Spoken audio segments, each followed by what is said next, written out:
And welcome in, just about ready for the first pitch of Game 3 this afternoon. We've got the Davis Darts taking on the Lehi Pioneers. The Darts have not lost. If they win, they'll advance to the 6A championship game. If Lehi wins, it'll force a do-or-die game tomorrow afternoon at 4:30 p.m. here at UCCU Ballpark. Caleb Weaver starting on the mound for the Darts. Weaver making his 5th appearance. He's 1-1 with a 6.3 ERA. The Lehi lineup, much the same as it was earlier today. Leadoff hitter, senior shortstop Mays Madsen hitting .371, followed by the right fielder Boston Draculich. Cole Ybarra playing first base and hitting third. Dawson Brown, the center fielder, is in the cleanup spot. Brandon Manukin behind the plate hitting 5th. In the 6th hole, it's the freshman designated hitter Jake Welch. Batting 7th will be the second baseman Ozzie Williams. In the 8th hole, third baseman Cooper Williams. And in the 9 spot, left fielder Gavin Yates. So Mays Madsen coming to the plate. You see the Pioneers have switched from the white tops trimmed in purple that they wore earlier this morning in our 11 a.m. first pitch. They've still got the white pants, but a black top now with purple numbers trimmed in gold. Left-handed hitting Madsen steps into the box. And Mays Madsen takes strike 1 from Caleb Weaver. So I am Brian Priest, joined as always by Mike Matthews for the 6A High School Playoff Baseball Championships. Mike, how you doing this afternoon? What are you looking for in this one? Yeah, I'm looking for Davis to come out and just try and be aggressive from the start. They know that Lehi's already played the game today. They've already went through an emotional toll playing that game at 11 o'clock this morning.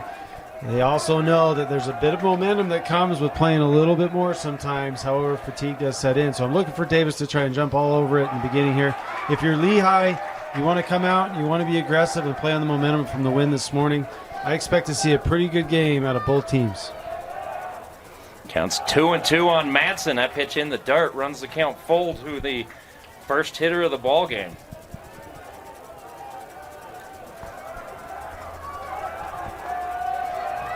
Madsen hitting the ball well earlier this morning. Lines the ball out to center field, and the catch is made.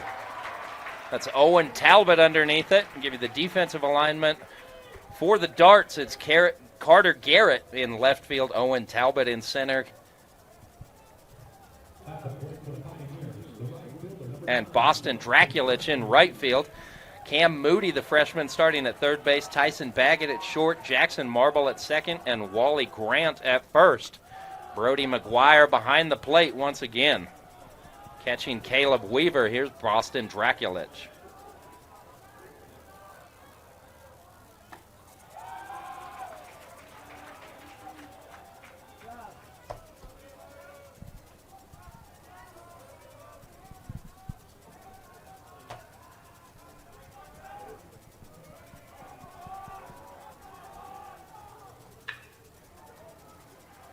Bouncer to third. Strong throw across the diamond. 2 up, 2 down.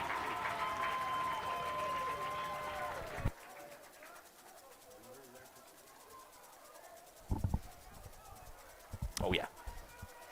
So Caleb Weaver on the mound for the Davis Darts, retires the first 2 batters he faces today. Now looking at Cole Ybarra. Good job by Weaver to come out and throw strikes and challenge the hitters. Induce 2 quick outs.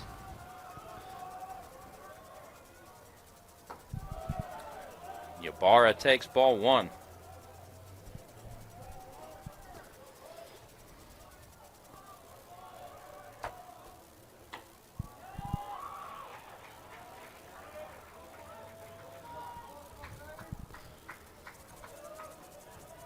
So a quick correction on the defensive alignment for the Darts. As these games come quickly in the state tournament, it's Tyson Baggett in left field, Carter Garrett in right.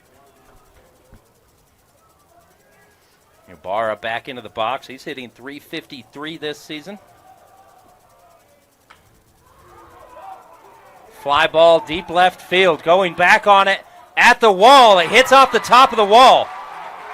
Extra bases for Coliabara. He pulls up into second base with a 2-out double.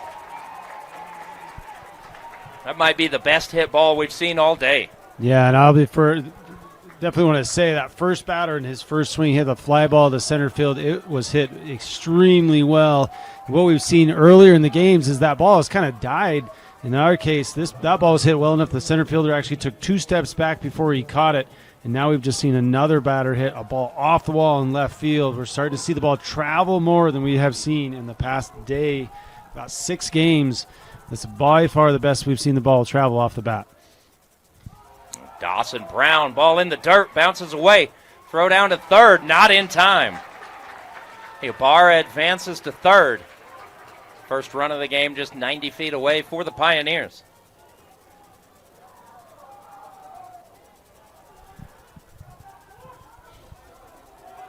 I love how aggressive Lehi is being right now. They have played a game. A lot of times playing games in this type of situation, it'll take a little bit of that nervous edge off and allow you to play a little bit more loose. Yes, it does. There is a fatigue factor, and yes, there's a pitching factor along with it. But sometimes when you play more games in this situation, become more comfortable. Davis, you know you're sitting pretty because you got to lose 2 games, but you don't want to give Lehi any momentum to start taking over this game early. Dawson Brown looks at that strike. It's now 2-1 on Brown. He's hitting .358 this season.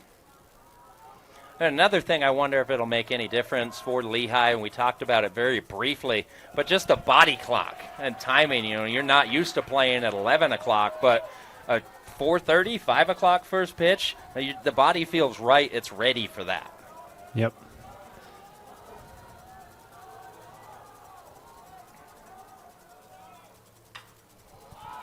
Popped high out to first base. Wally Grant calls for it. The wind moving that ball around, but Grant makes the catch. So 3 outs. We're through 1/2 inning of play at UCCU Ballpark. We'll be back with the lineups for the Darts. You're watching high school baseball on KSLSports.com. Bottom half of the first inning here at UCCU Ballpark. The Davis Darts coming to the plate against the Lehi Pioneers. They'll be facing Ryder Aki. Aki making his 5th appearance. He hasn't given up an earned run this season, but he's only thrown 7 1/3 innings, so we'll keep an eye on Aki and how deep he's able to go into this ball game. For the Darts, Caleb Weaver, the starting pitcher, is leading off, followed by Owen Talbot, the senior center fielder. In the 3 hole is Wally Grant playing first base. Batting cleanup is the second baseman Jackson Marble. Following Marble is Brody McGuire catching. In the 6 hole, Carter Garrett playing right field. Cayman Sanchez, the shortstop, is batting 7th. Strider Prouse, the designated hitter. And in the 9 spot, Tyson Baggett, the left fielder. As Weaver looks at ball 1 from Ryder Aki.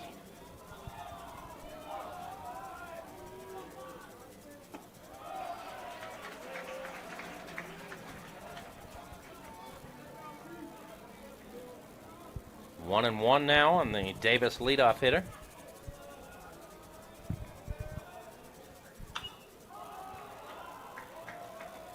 Weaver starts the day hitting .337. Behind 1 and 2 against Aki.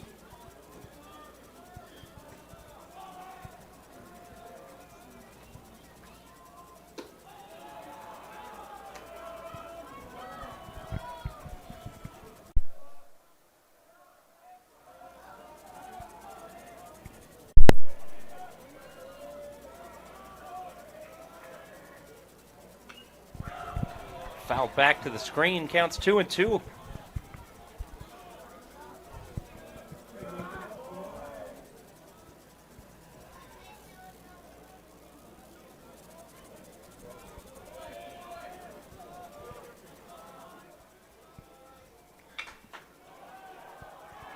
Just over the head of a leaping second baseman.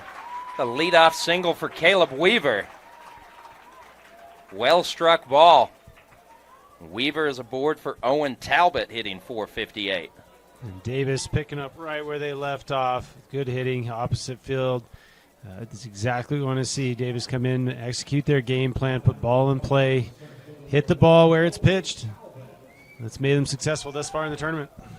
This is a rematch of yesterday's game. It was a 5-3 Davis win. The Darts scored 3 in the 4th. Lehi answered with 3 of their own in the 5th inning. Then in the top of the 7th, the Darts scored 2 to pick up the W. The high fly ball left field. Catch is made by Gavin Yates. So Owen Talbot is retired, bringing Wally Grant to the plate.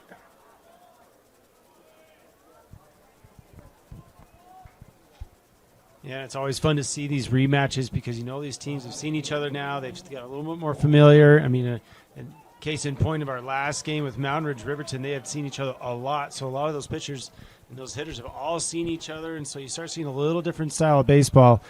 Lehi and Davis here, I think we're going to see a pretty consistent effort by Lehi to try to jump ahead of hitters, and we may see some pitching fluctuations from Lehi to try to keep Davis off balance. Grant looks at strike one. Hitting .372 this year.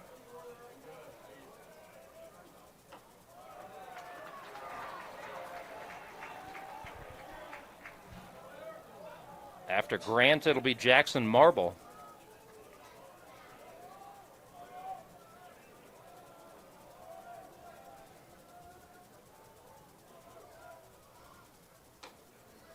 Pitch misses outside.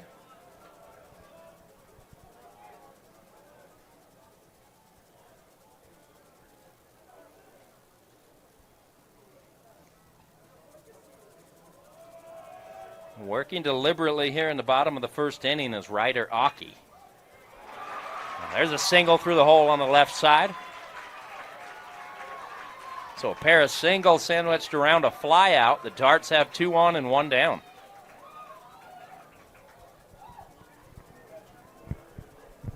Yeah, and you can see the approach at the plate for Davis. They are patient hitters. They're looking for their pitch.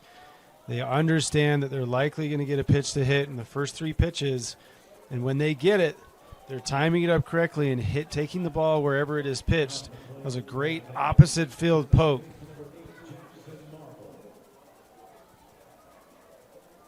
Jackson Marble to hit now.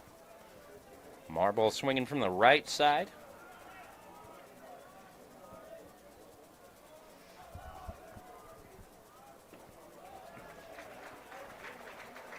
Marble hitting .323 this season.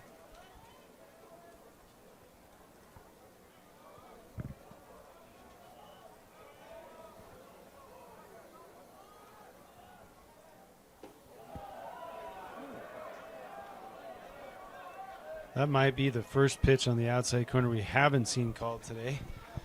Great pitch by Aki. Marble went 2 for 4 yesterday. Bouncer up the middle. Good play by the shortstop, a barehanded. Wow!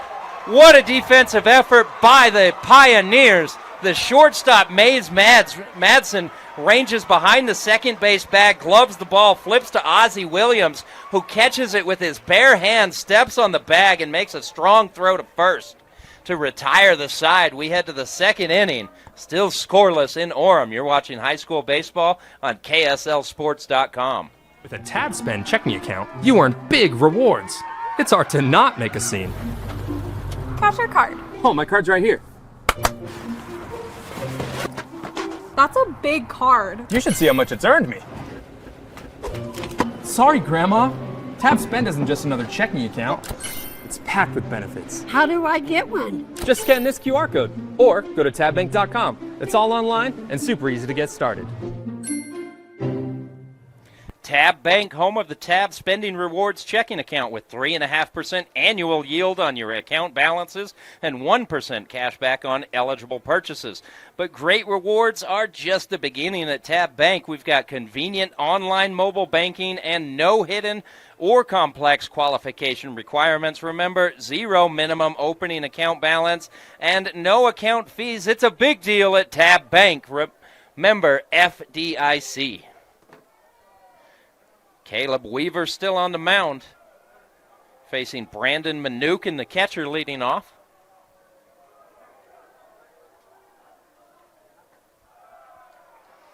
Both teams stranded a runner in scoring position in the first inning.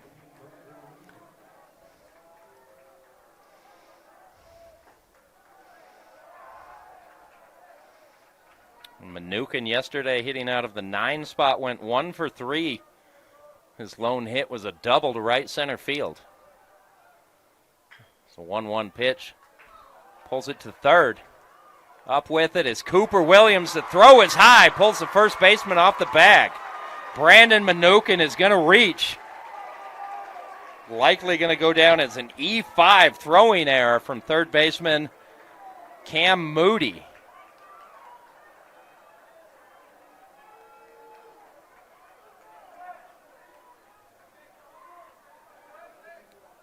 The freshman third baseman, the throw offline. It's a good play by the first baseman, Wally Grant, to go up and get it, preventing extra bases. What we talked about in the last game of that throw from across the diamond, the freshman third baseman feeling like he has to air it out to get it there in time. That might be a great opportunity. Oh! And he's picked off immediately. So the error is erased. It's the second pickoff we've seen in the last 2 days. What a move by Caleb Weaver. A nice job by Weaver there. Caught him leaning just enough. Great throw, great tag. Jake Welch at the plate. Welch squares around, pulls it back, takes ball 1.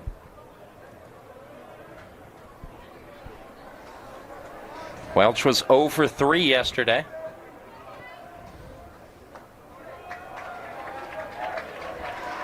Sitting in the cleanup spot on Tuesday, drops down to the 6 hole this afternoon.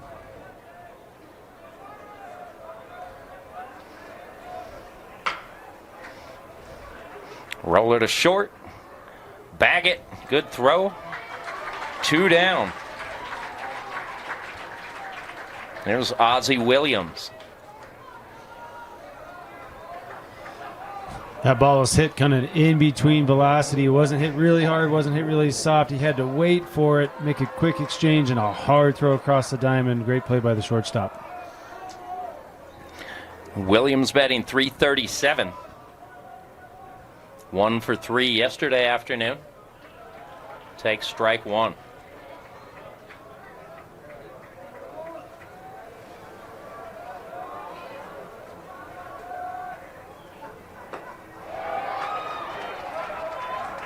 Appeal down to third, not able to check his swing, so in a hole, 0-2. Yeah, as a pitcher, you see a swing like that, you know you've got the hitter completely fooled. Great pitch.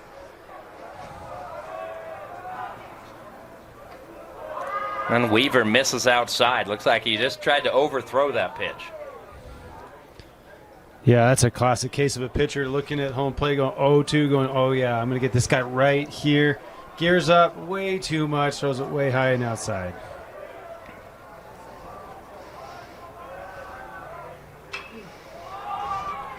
Popped up left field. Ranging over is the shortstop, making the grab. So 1-2-3 inning authored by Caleb Weaver. We head to the next half inning, still scoreless here in Orem. You're watching high school baseball on KSLSports.com. And welcome back. Bottom of the second inning, Davis Darts coming to the plate. Big Brody McGuire hitting .361 this season. McGuire facing Ryder Aki. Aki in his second inning of work. First pitch swinging, fly ball center field. See a good route taken by Dawson Brown. Yeah, Dawson Brown with good speed in center field, tracking that ball down, making it look easy.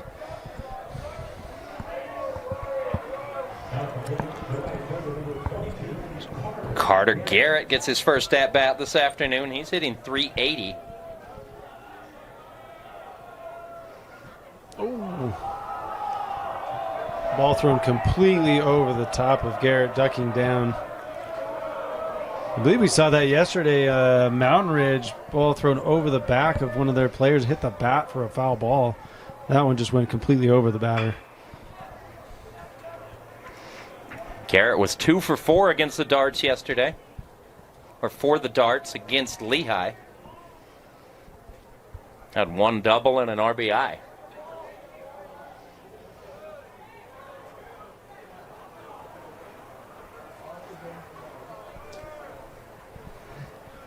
Umpire looking for another ball. May not have had enough. Yeah. Here's the 1-1. Roller to second. Easy play for Williams. 2 down. It's something I came across when I was playing in college and talking to some of the players more lately. There are certain little things that umpires like, and if you can cater to the umpire a little bit, not that he'll just give you calls because they'll be objective and call how they were supposed to call the games, but it just makes it a lot easier for an umpire. We knew a couple umpires that like to have at minimum 3 balls in their ball bag at all time, and we had a player, his entire job was just to make sure that there was enough balls for the umpire.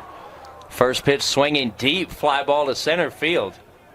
One of the deepest parts of the ballpark. Dawson Brown makes the grab. 3 up, 3 down.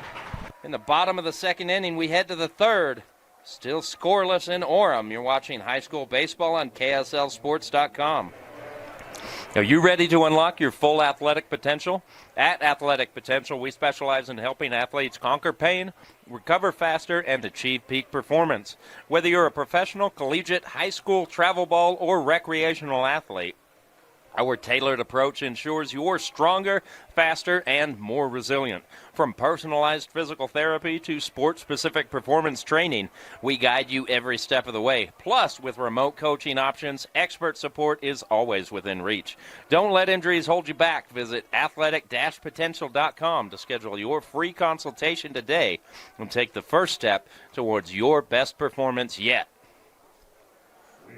Leading off, top of the third inning for the Pioneers. Third baseman Cooper Williams, right-handed hitter. Williams hitting .288.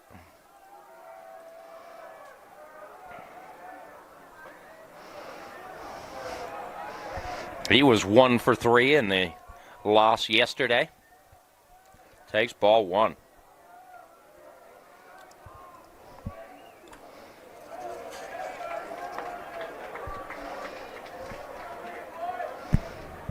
Now ahead 2-0 in the count.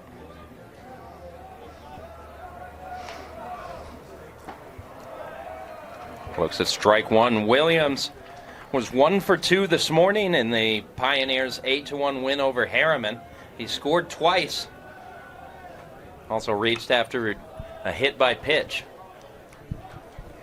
Good job by Weaver here to get back into this count. 2-2 now. Those last 2 pitches, you can tell he was just had more intent behind him, wanted to challenge the hitter. Good job by Weaver.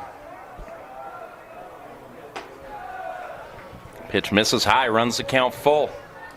After Williams, it'll be Gavin Yates, then we'll flip the lineup over back to Mays Madsen.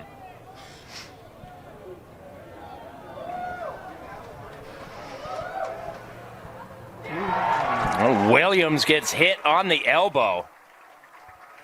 That one hurts. You can hear that one up here.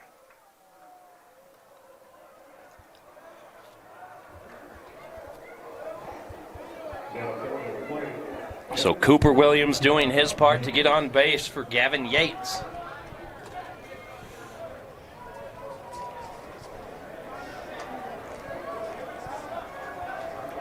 Yates 2 for 3 in game 1 today.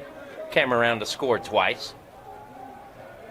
Reached on a bunt single early in the ball game. We'll see if Lehi is trying to employ the small game right now. And he does square around, puts a beautiful bunt down. A picture-perfect sacrifice, and the ball is dropped. The pitcher, Caleb Weaver, fielded that ball through to first, and it was just a low throw. Wally Grant unable to handle it. That's going to be an error. Yeah, you've seen Wally Grant pick balls thrown at full speed. The pitcher Weaver picked up that ball, went to throw it to first, but took a lot off of it. You could tell he was pretty tentative on his throw. And when that happens, it really messes with your first baseman's ability to be able to pick a ball. As a pitcher, you want to be able to come up and feel confident on those throws. And sometimes you don't feel that confident, so you do a throw like that, which then throws off your first baseman. Unfortunately for Davis, that's going to allow for both runners to be safe No outs and 2 runners on. And that's why you'll see it at higher levels of baseball. You'll see a lot of pitchers being taught now, if they have any opportunity to take a couple of steps toward the bag and underhand it. So because your mechanics are so geared toward pitching when you're trying to take it off, it can be hard for some guys. Oh, it can be really difficult. That's why you'll see a lot of the pitchers that they'll actually make their best throws when they're hurried or they have to be athletic, right? Balls that are difficult plays, they'll make way better throws on those. No time to think, come up and gun them out at first.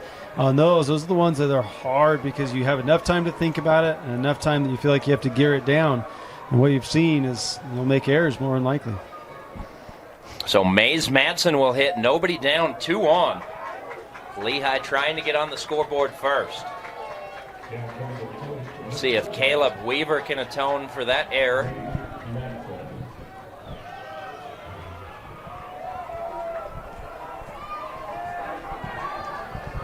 Madsen's been swinging a hot bat today.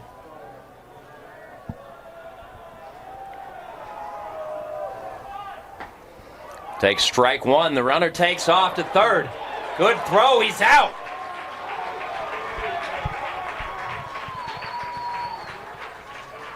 Yeah, mass confusion right here. Third base coach talking to the runner who just got thrown out. Uncertain. That was definitely a misread by someone there. But not exactly what Lehigh is looking for. Not sure why Cooper Williams didn't slide on that play. Either way, 1 down now. Gavin Yates still at first base for Madsen. Fouls a pitch out of play. In the 8-1 win over the Mustangs, Madsen was 3 for 4. Reached all 4 times he came to the plate, reaching on an error. He singled twice and had a 2 RBI double.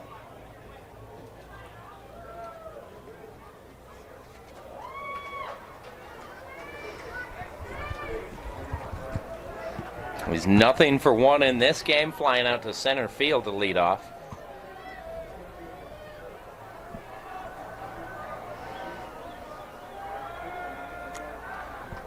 Whirls and throws to first. Yates back in safely. Madsen hitting .371.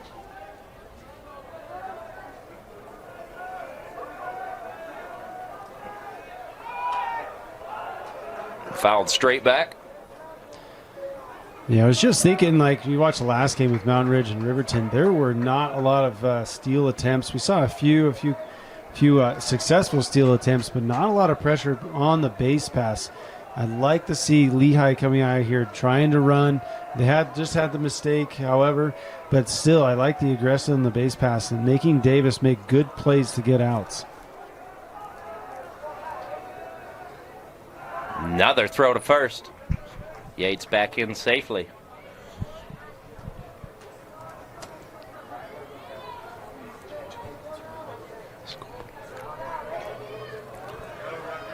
Oh, 2 count, 1 down here in the top of the third.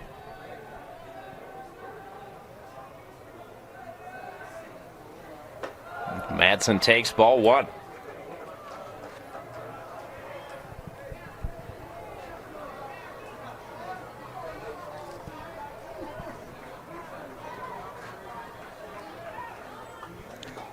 Counts 1 and 2 now for Madsen.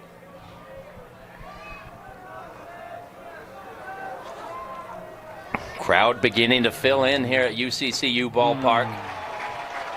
And Madsen strikes out swinging. Great pitch by Weaver there. Ahead in the count. Challenges him with a pitch off speed and down, breaking out of the strike zone. Great pitch for that second out of the inning. Now it's up to Boston Draculich, the right fielder, hitting .290.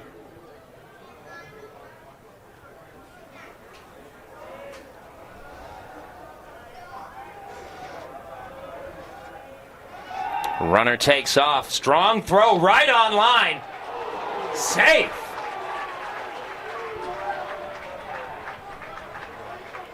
The call on the field is safe. Looked like the ball beat him. Gavin Yates gets the steal. Runner in scoring position now for Draculich on an 0-1. Yeah, bang, bang play at second base. Great tag, great throw. And right there is why you put pressure on the base paths. Oh, yeah. So now you got a runner in scoring position with 1 or 2 outs. Big play by Gavin Yates right there, getting himself into scoring position. All Draculich needs to do is lift the ball into the outfield for a base hit. Yates will be moving on contact, but Draculich behind 0-2.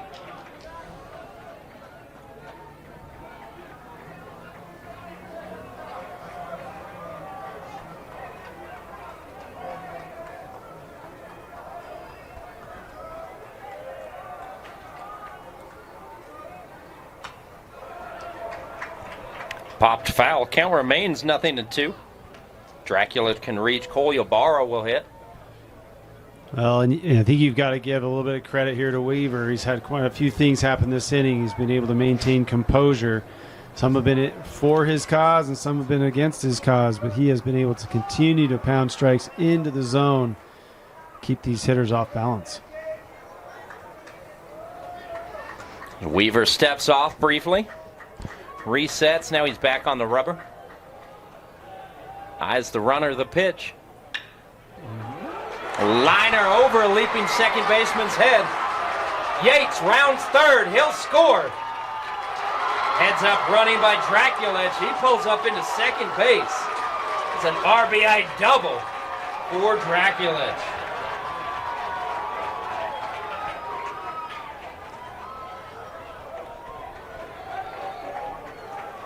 Well, and you see the benefit of being aggressive on the base pass. You had a runner at first with 2 outs. He's still second. Now he's in scoring position. Next guy gets up. Base hit to center field. Now you have 1 run on the board for Lehi. Now Cole Ybarra looks to keep the lineup moving.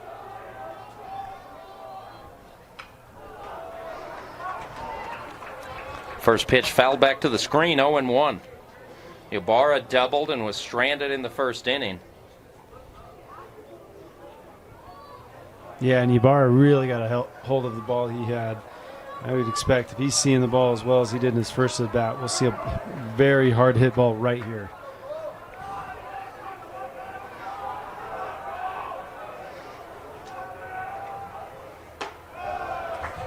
Weaver's pitch misses inside. I think we might need to keep a tally on Weaver's hat flying off as he's pitching here. I think I'm at least 5 or 6 times he's thrown a pitch and his hat's come off. I was going to let it go. I've already had my old man yelling at clouds moment today. I think I get 1. Throw to second, checking on the runner. I think it's got to be the hair, you know? Yep. It gets kind of sweaty and everything's just loosey-goosey.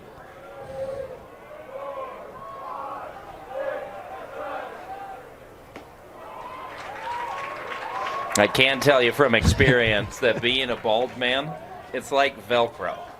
Yeah, it's tough to get the hat off. The count's 1-2 now on Ybarra. That was a good play by Weaver catching his hat on that delivery, though.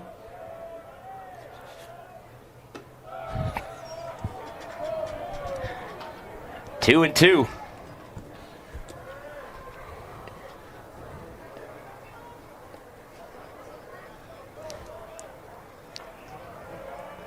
You might have to bring one to Ybarra here and see if he can get a hold of one.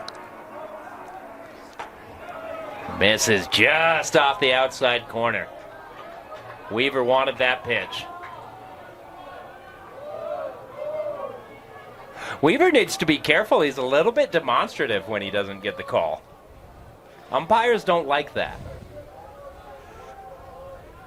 Makes it 3-2, 2 down.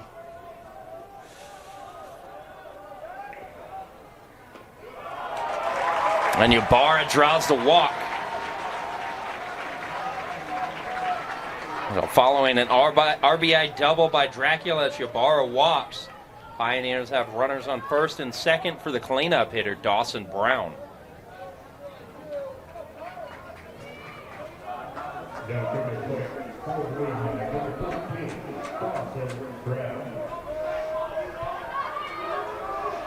And often you expect a cleanup hitter to be one of your big burly guys. Brown doesn't quite meet that requirement, but he does have some pop in that bat as he steps into the box. He's got 10 doubles and 3 home runs this year. He's driven in 23. You can see why he's in the cleanup spot. He's got great speed and really good instincts as an athlete on the field. Off-speed pitch finds the zone 1-1.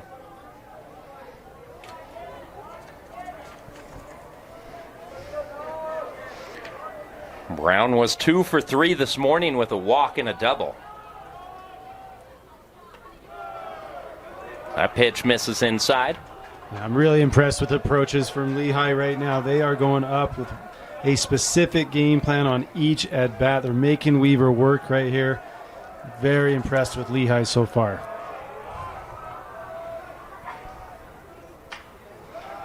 Fouled out of play, even in the count 2-2.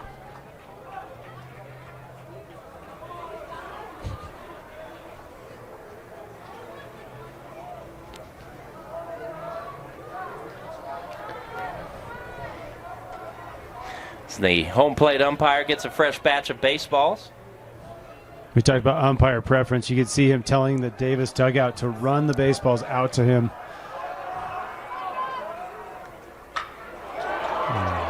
Turns that one around. Going back on it is the center fielder, Owen Talbot.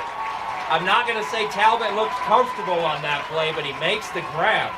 That'll end the inning. As we head to the bottom of the third, Lehi scores a run to take a 1-0 lead. You're watching 6A High School Championship Baseball on KSLSports.com. Welcome back to UCCU Ballpark. We head to the bottom of the third inning. Lehi strikes first. They score a run in the top half. 8-9-1 due up for the Darts. It's Strider Prouse leading off. Prouse, the designated hitter.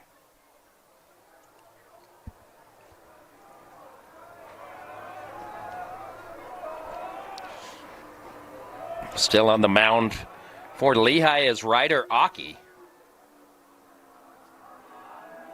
Aki started the day. He had 4 appearances, 5 1/3 innings on the season.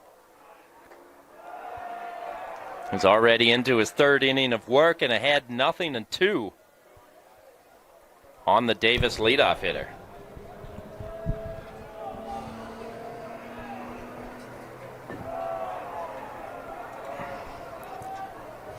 Buries one in the turf, trying to get the chase, didn't execute the pitch.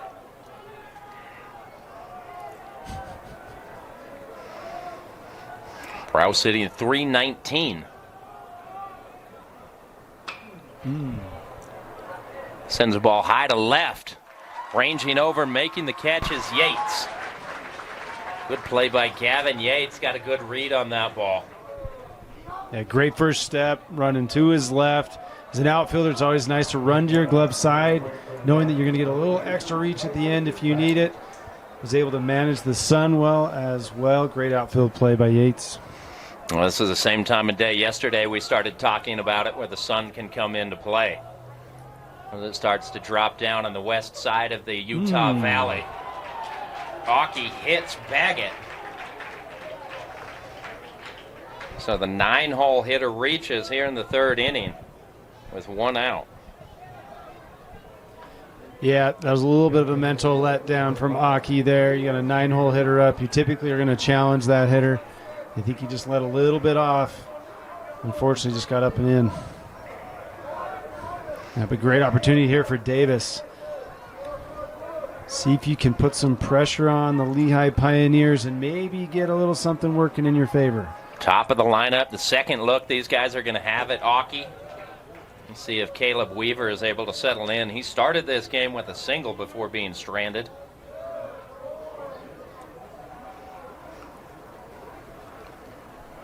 Weaver is a junior. 1 more year of eligibility. There's the pitch. Misses high.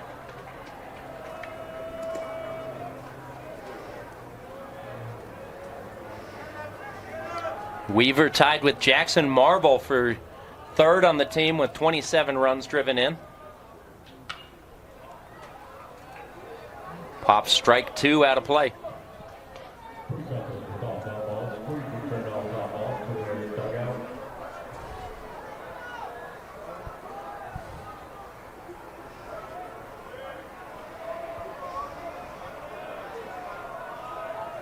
It's the 1-2.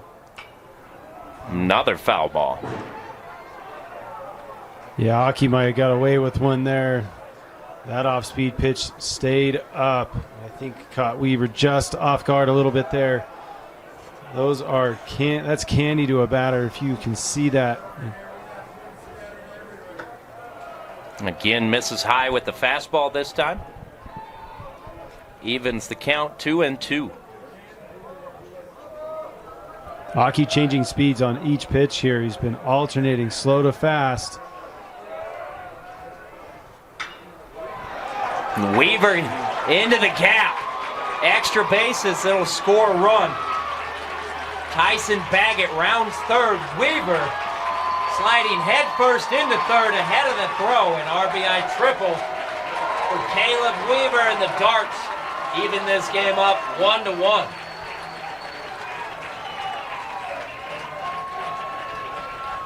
Yeah, we just talked about how they have been alternating speeds. They just thrown a fastball, came back with something hard, and Weaver was ready for it, driving it into the right center gap. We have seen that all day today and yesterday. We have seen more triples in the last 2 days than I think I've seen in about 2 months worth of baseball. Well, this outfield playing awfully fast. Anytime a ball gets by these outfielders, runners have time to move for days. Owen Talbot looks at ball one. RBI chance for Talbot. He leads the team with 38 driven in. Hitting .458. Bouncer to third. Hot shot. Williams. Throw is offline.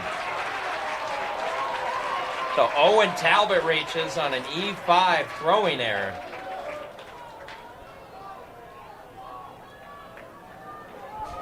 We'll see if that comes back to bite the Pioneers.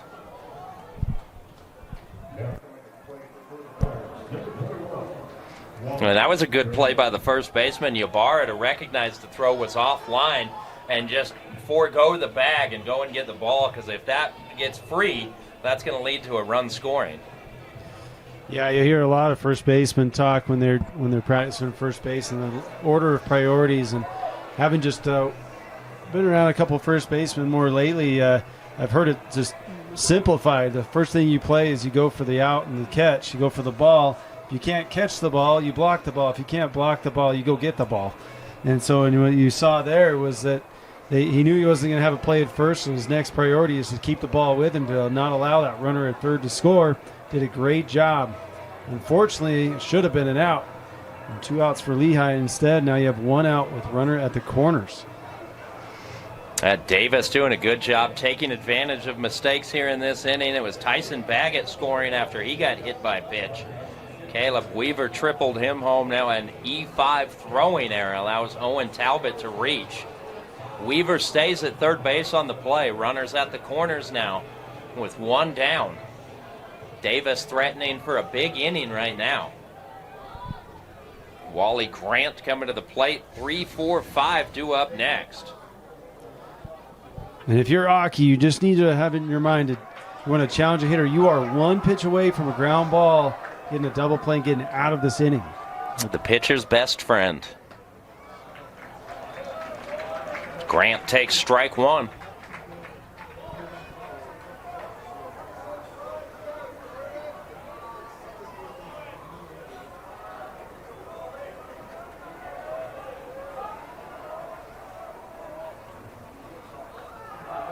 Pitch in the dirt. Evens the count 1-1. Yeah, my other thought is if you're Davis, you know you've got that force out at second, potential double play. Do you put even more pressure on Lehi, who seems to be floundering a little bit right now? Set your runner in motion from first to second. See if you can make something happen. Gets the bunt down. Really good bunt along the third baseline. He's going to be safe at first with a head-first slide. Wally Grant with an infield single. The bases are loaded with 1 out. So Ryder Aki pitching into the third inning. Now he's in some trouble. Still no action in the Lehi bullpen. This game is all Aki for the moment. Fantastic bunt up the third baseline. One play for your third baseman. It got to adjust a bit late. Gave him just enough time to be safe at first base. Foul ball on the first pitch. That was a good pitch to hit. Marble just missed it. Yeah, that's the pitch you want. Your Marble, that was the pitch you were looking for, and you just missed it.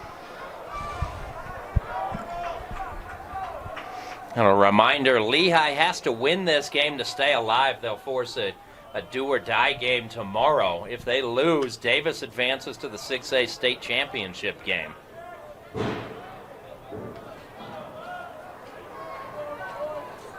So a lot on the line right now for Lehi.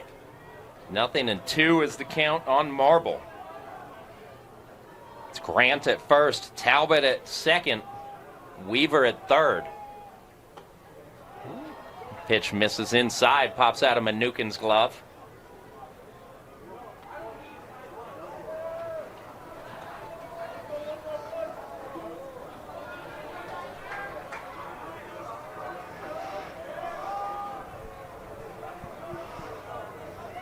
Checks the runners, the 1-2. Ripped foul. You see the dancing feet from the Davis third base coach down there. Yeah. I want to see a repeat of last game. The umpire getting drilled by a line drive last game down the line. Scary moment. He ended up being okay, finishing out the entire game.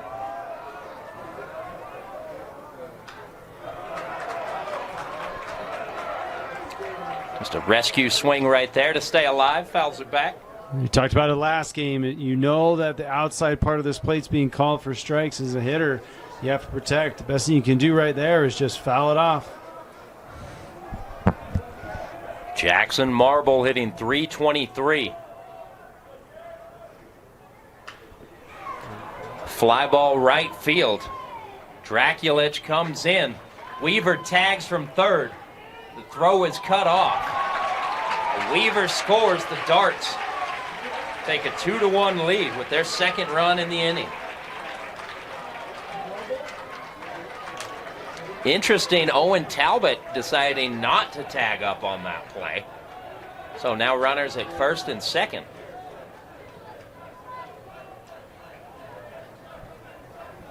Yeah, Talbot's looking at third base coach. Third base coach is looking at him. Both of them just went, I don't know. Yeah.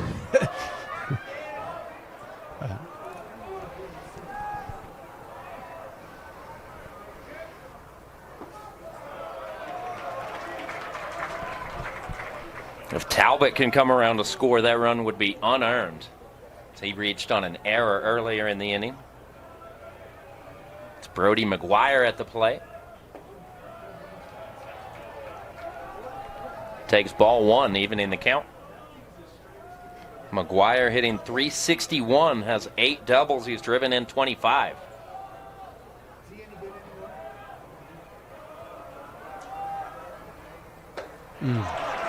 Swings right through that pitch out the outside corner, 1-2. Good pitch by Aki. Right on the outside half.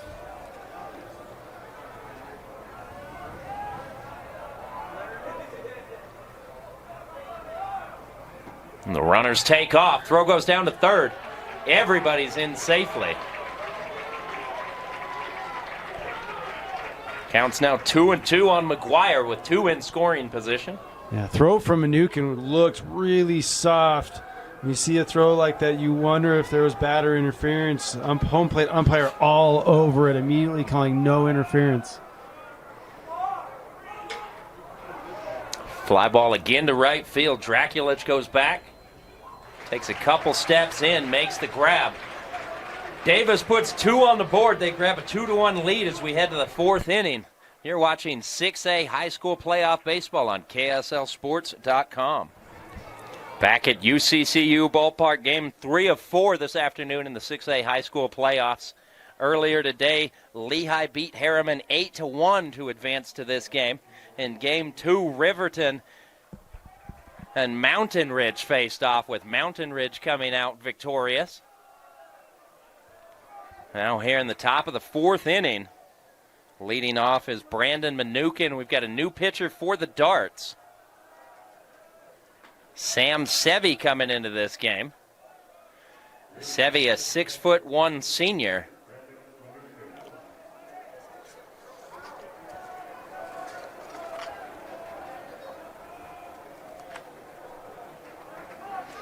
Sevi pitched yesterday in the win against Lehi.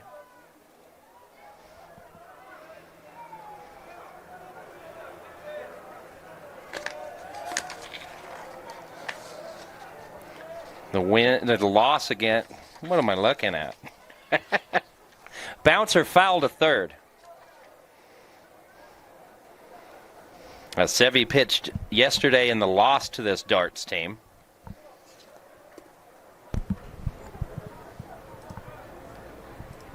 Umpire walking out to the mound to check the ball, make sure there's no tears or cuts in it. I remember as a pitcher, you'd get a foul ball like that, get a ball back that has a little shaving on it, a little bit of cut on it. You were so excited for that because you knew that next pitch was going to have abnormal movement on it. And you would try to ride with that pitch as long, or that ball as long as you possibly could.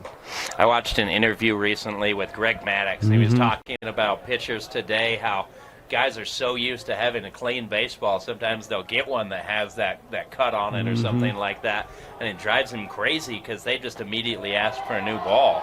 And Maddox has thought as Mnookin draws a leadoff walk against Sevi, what Maddox's thought was, I want to throw that ball as long as possible.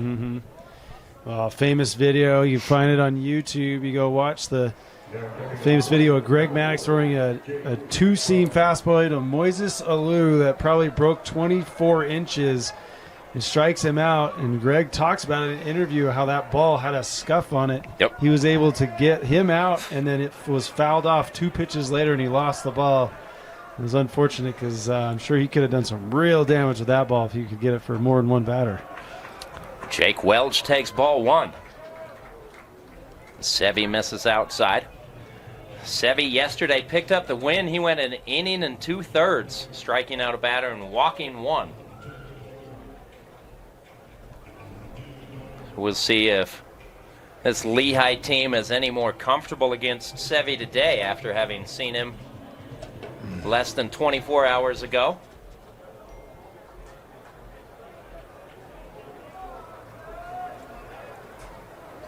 Still 2-1, Davis leads here. Top of the 4th.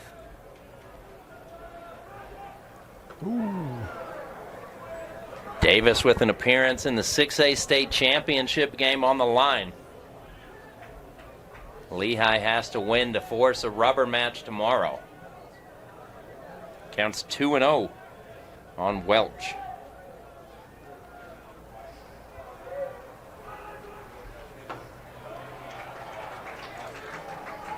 As Welch looks at strike 1. Sevi trying to settle in.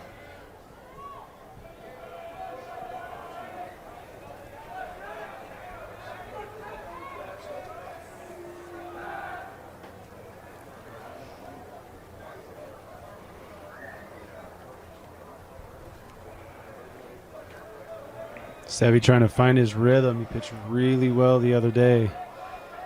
Trying to find his rhythm. Checks the runner. Steps off. Sevi taking his time.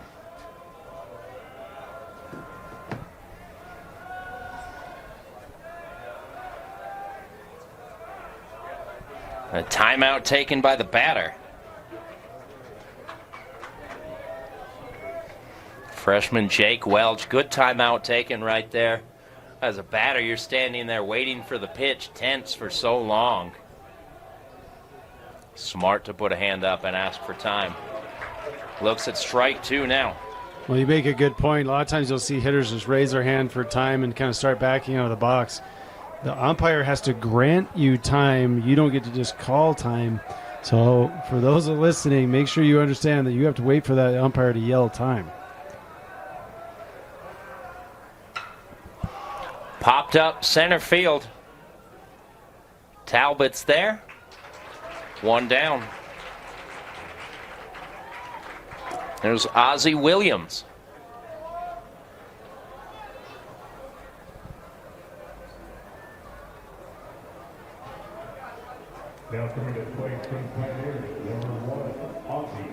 Williams popped out to short in his only appearance today.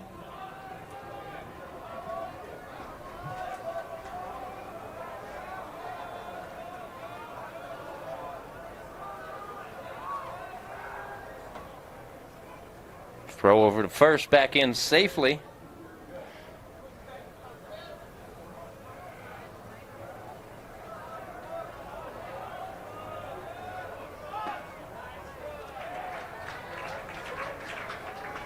Strike one. Now Sevy there mixing up his timing. Normally going with a little bit of a leg kick to home plate.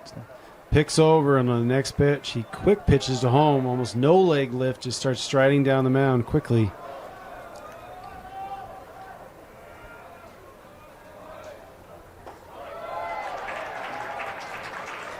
There's strike two. So at what age developmentally do pitchers go from the wind-up and then you start learning the wind-up, the pitching out of the set and different things like that? Yeah, it depends on what leagues you're playing in, but most of the time that transition from 12-year-old to 13-year-old, you're going to start seeing leadoffs a little bit further back. Bases, excuse me, and when you see that, that's when you start coming from the stretch because they're allowed to lead off. You'll see some leagues as earlier as 10, 11, 12, they'll start teaching that as well, but as soon as runners are allowed to lead off, you are in the stretch position. Okay.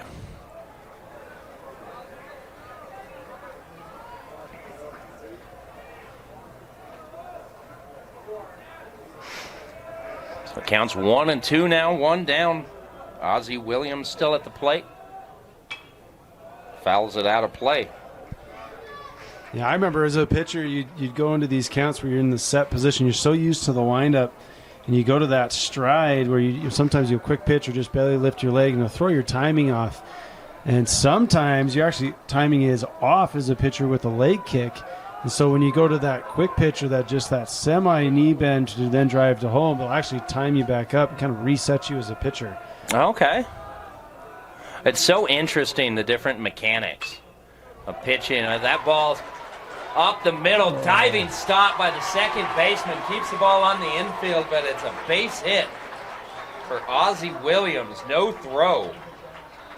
Great job by Jackson Marble to keep that ball on the infield. Just by getting to that one, it keeps the runner at second base. He's not able to advance to third, so a good play. Yeah, Marble had thoughts of web jam right there. He was hoping to be able to flip that to second base. You could see how frustrated he was that he couldn't get it out of his glove in time. Great play, keeping it in the infield and keeping the runners with the force out. Now here's Cooper Williams.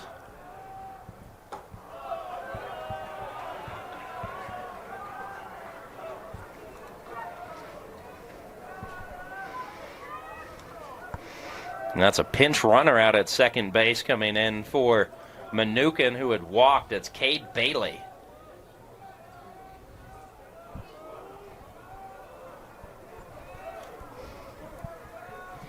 Sevy checks the runner, another time called. Sevy really milking the clock here.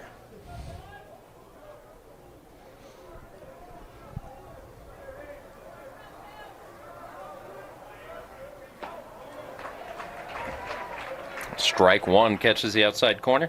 Now you see Sevy go back to his big leg kick right there. Sometimes with runner on second base, you go back to your leg kick because you can do the wraparound move. Again, as a pitcher, you're just trying to find rhythm. Williams squares around, pulls it back, takes ball 2. Cooper hitting .288 this season. 3 doubles, 3 triples, and a home run. Some power, good speed.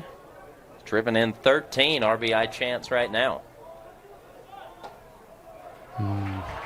Takes strike 2. That's a tough pitch to bunt. So even though it is a called strike, a lot of times you'll see those high pitches that are called for strikes. Those are tough pitches to bunt on the ground. As a coach, I think I watch that. I see him take that and go, you know what? I'll take a strike and a chance to hit a ball right here over a pop fly.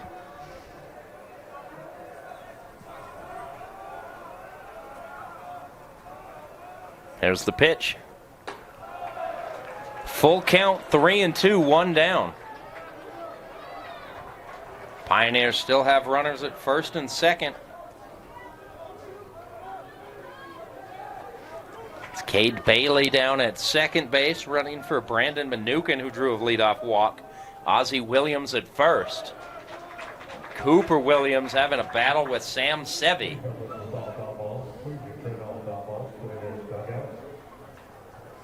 We can close the book on Davis starting pitcher Caleb Weaver. He went 3 innings, giving up 2 hits and a run. As again, we see these teams preparing for later in the week, trying to keep arms fresh. Wheels and fakes to throw to second. Oh yeah, it looks like Davis had a little bit of a trick play on them right there. They were trying to get Bailey to think the ball had been thrown into center field, and he wasn't going for it. No. And you know Lehi and their coaching staff has been around a long time. They have covered situations like that. Runners know exactly what to do. Pick up your base, coaches. Understand the situation. When you're in doubt, just go back to your base.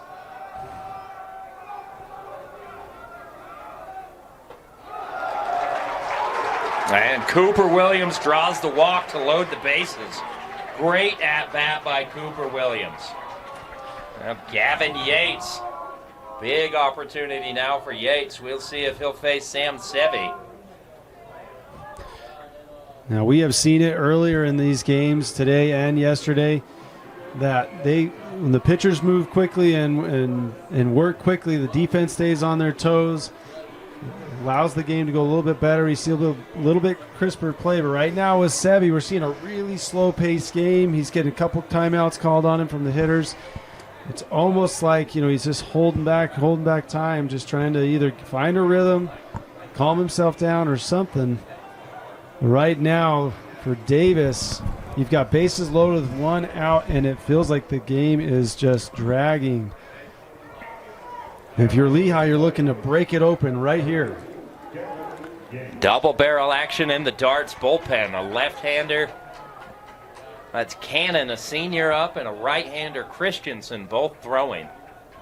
Sevi has loaded the bases in his first inning of work, 1 down, facing Gavin Yates. Bouncer towards first. Good stop by the first baseman. Flips to the pitcher, and he can't get to the bag. The run scores.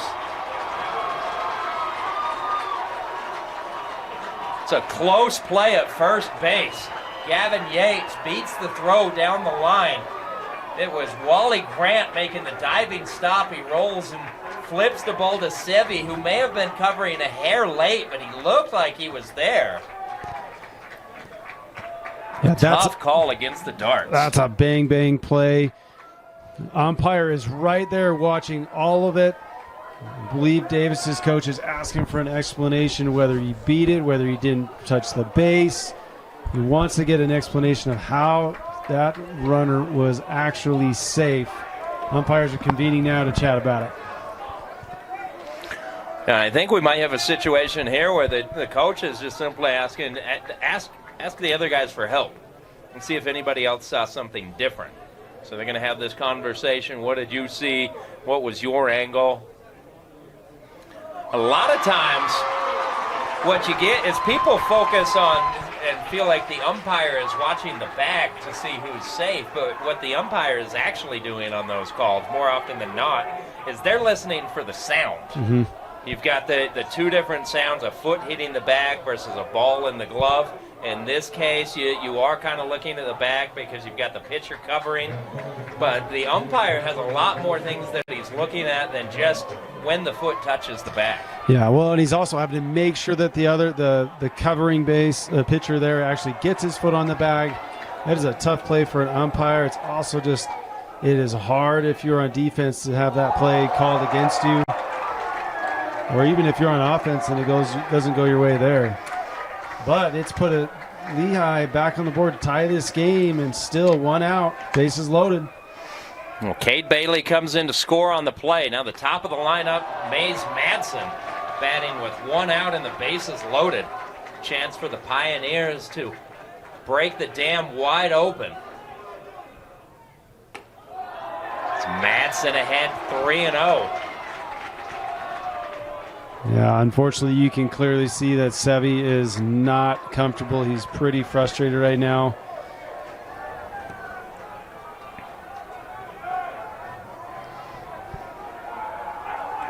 And you wonder if this is going to be Sevi's final batter.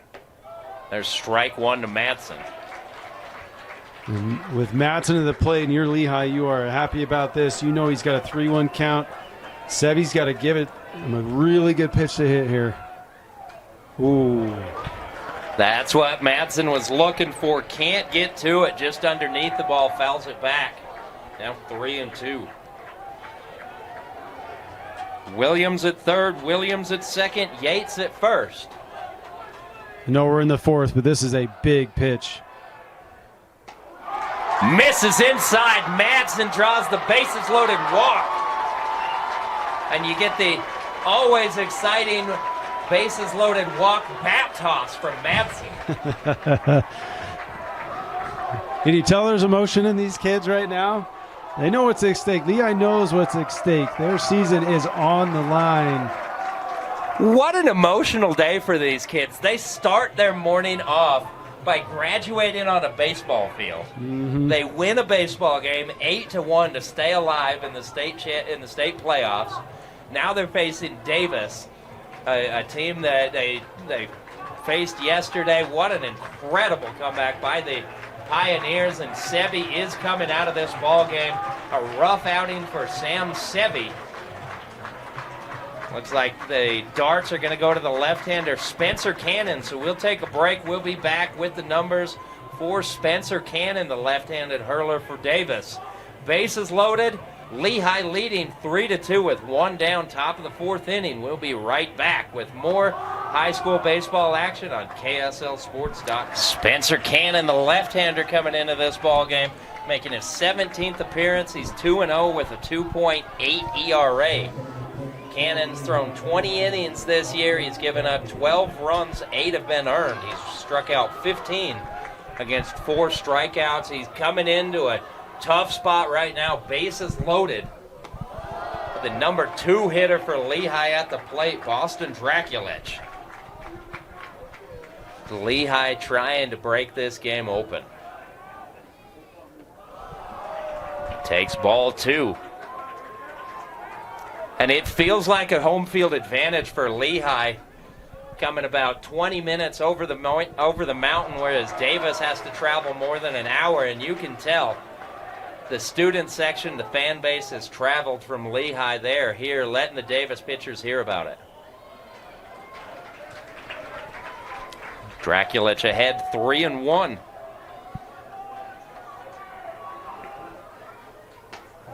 Nope. And Draculich draws the walk. So back-to-back bases loaded walks, forcing a pair of runs.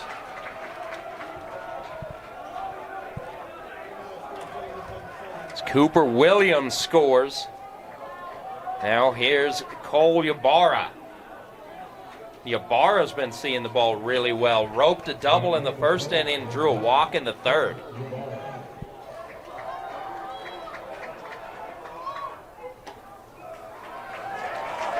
It's like he was taken all the way there. The thing you can hang your hat on if you're Davis right now is, you know, even if you do end up losing this game, you're not eliminated. So if you fall behind big, you wonder, as a bouncer to third bobbled, they're going to get the out at third base. So they'll get the force out, a run scores.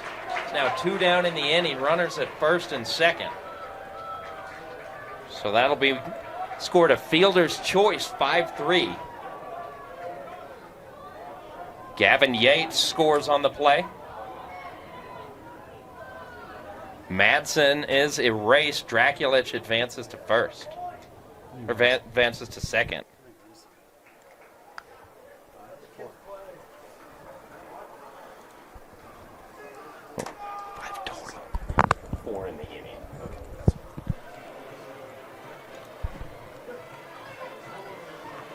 So we've got another delay here. Davis's coach comes out to have a word with his catcher. just trying to get things settled down. Anything that they can do to stop Lehi right now. The Pioneers have 4 runs in the inning. They've come back from behind 2-1 to lead 5-2.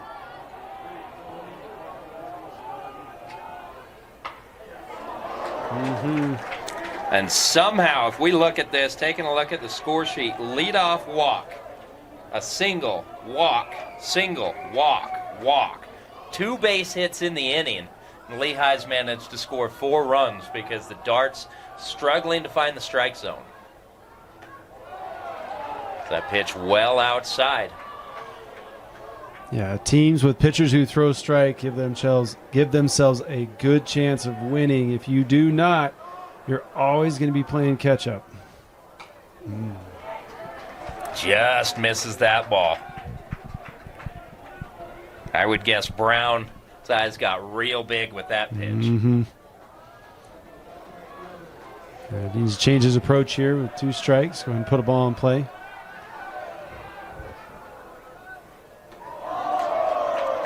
Manukin comes out of his crouch to snare that ball. Sorry, that's McGuire.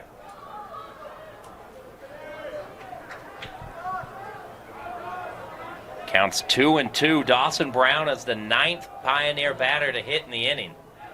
And he gets hit by a pitch. And they're going to say Brown leaned into it. I agree with that call. Yeah, it's a tough thing to see. He definitely didn't try to avoid it. He turned his back to it, but at the same time looked like he'd motioned towards home plate. Umpire all over it. It looked to me like Brown did turn his body, but he dropped that front elbow just a little bit to get hit by the pitch. Now we've got a discussion.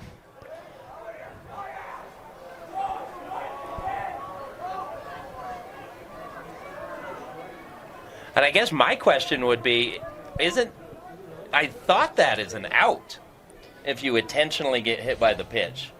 Yeah, I'm uncertain of the rule, and I believe that's the discussion that Davis's head coach is having with our umpire right now. So I think he gets the explanation he needed, heads back to the dugout, and we'll continue play with a 3-2 count.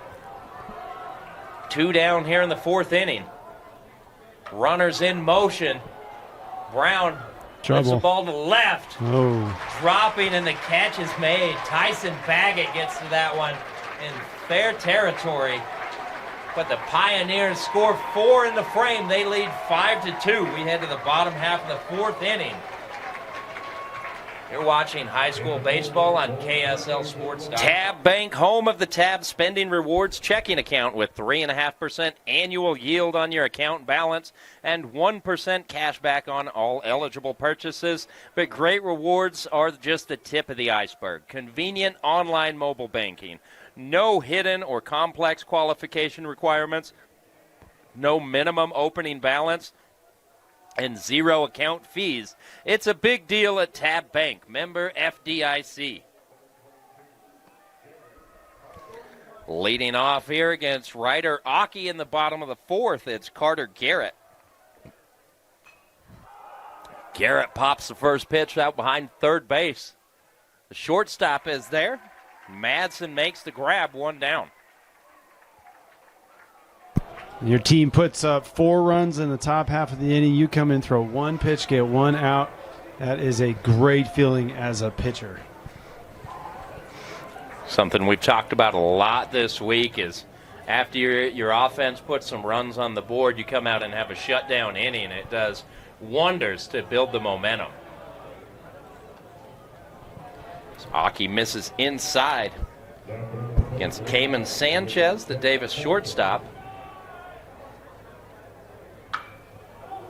Hard hit foul. If you're Lehi, you're looking at this, you are into the bottom of the 4th inning, and Aki, who has not pitched many innings this year, is still out on the mound challenging hitters and getting you outs. This is great scenario for you, knowing that pitching is going to be a premium for you as you have to play a lot of games and not very many days.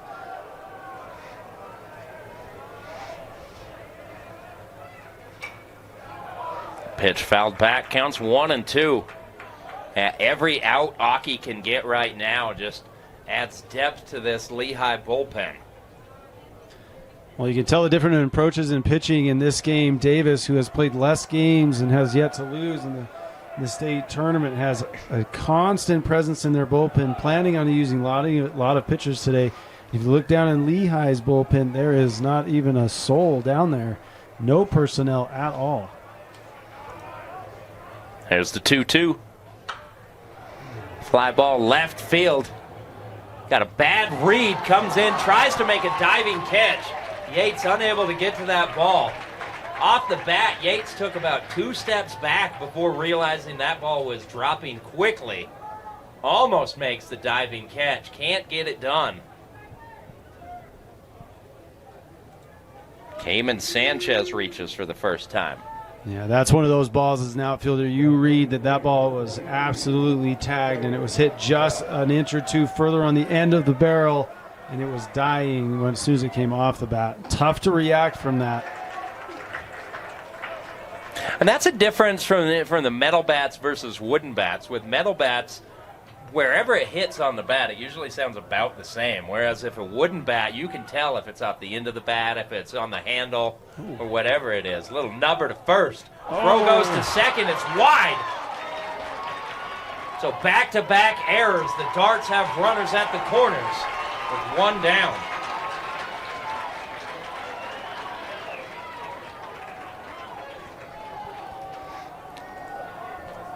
So an E7 allows Cayman Sanchez to reach. And then Strider Prouse reaches first base after a throwing error from Cole Ibarra. Yeah, and Cole just trying to do a little too much on that play. Great fielding of that ground ball, trying to get the lead runner at second.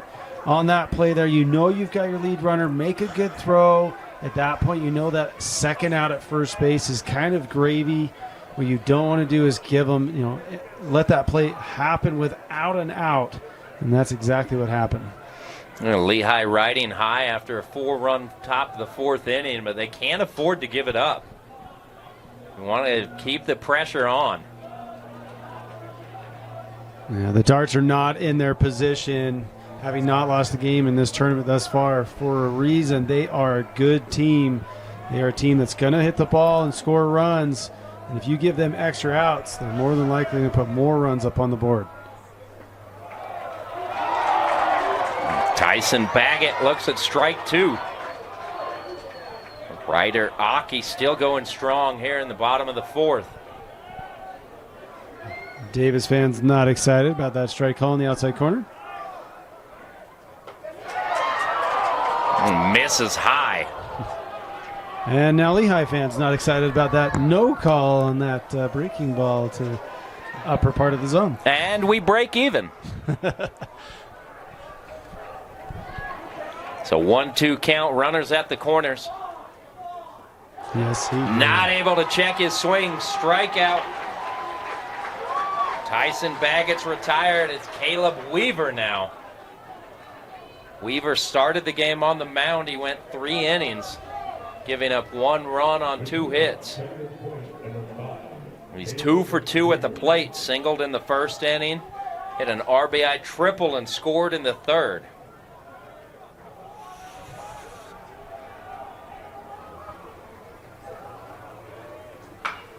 And Weaver perfectly placed ball through the hole on the left side. RBI single for Caleb Weaver. And Davis is on the comeback trail. Great job by Weaver. You know you need a run in this inning. You could almost tell just by the presence he had in the box there that he was going to get the job done. So 2 errors in the inning coming back to haunt the Pioneers.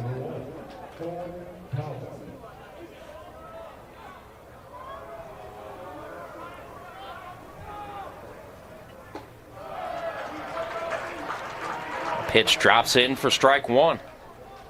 This is Owen Talbot. Talbot reached on an error back in the 3rd and was stranded.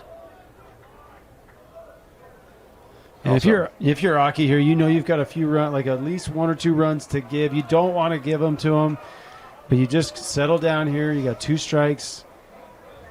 I'm sorry, 1 strike. Oh. So that's going to be a balk as Aki loses his footing. It's always scary to see that because it looks like it hurts. But Aki appears to be okay. It's just a balk. Both runners advance, so 2 in scoring position now. A lot of times the balk call can be very questionable, to say the least. That one, not so much. That one was pretty obvious. And I think the Lehi's coach is coming out just to see the state of the mind of Aki right here. Based on his reaction, you want to make sure he's okay. He didn't catch an ankle or something like that, but also just to come out and say, hey, you all right? Yeah, I'm good, coach. Okay, all right, good. And you just look him in the eyes, and then there's that look a coach can give a player that just says, hey, I know you're good. We're all good. All you got to do is take a deep breath right here. We'll get an out. Just go get an out. Well, and the coach can learn something by how you respond, too, the confidence, the tone in your voice. You might say you're okay, but if he can hear that something different.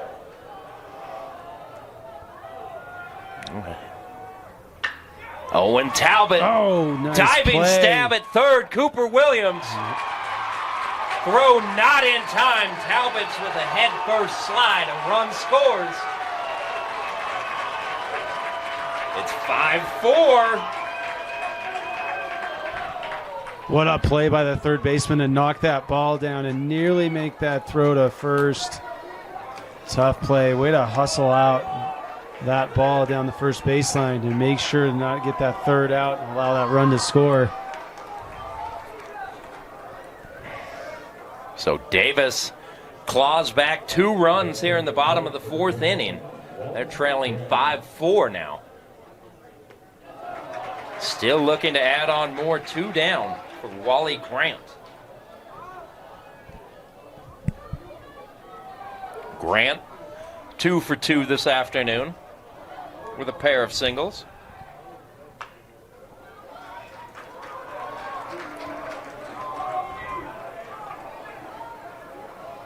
And a quick hole, 0-2 against Aki.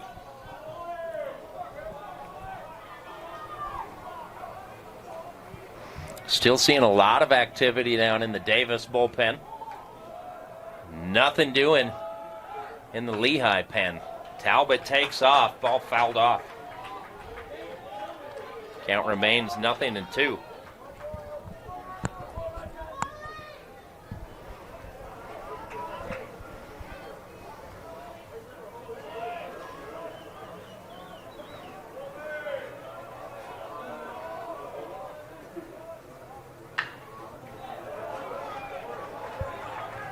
Talbot's been out in front of each of these pitches, pulling them foul down the first baseline. See if he can wait back just another half beat, time it up.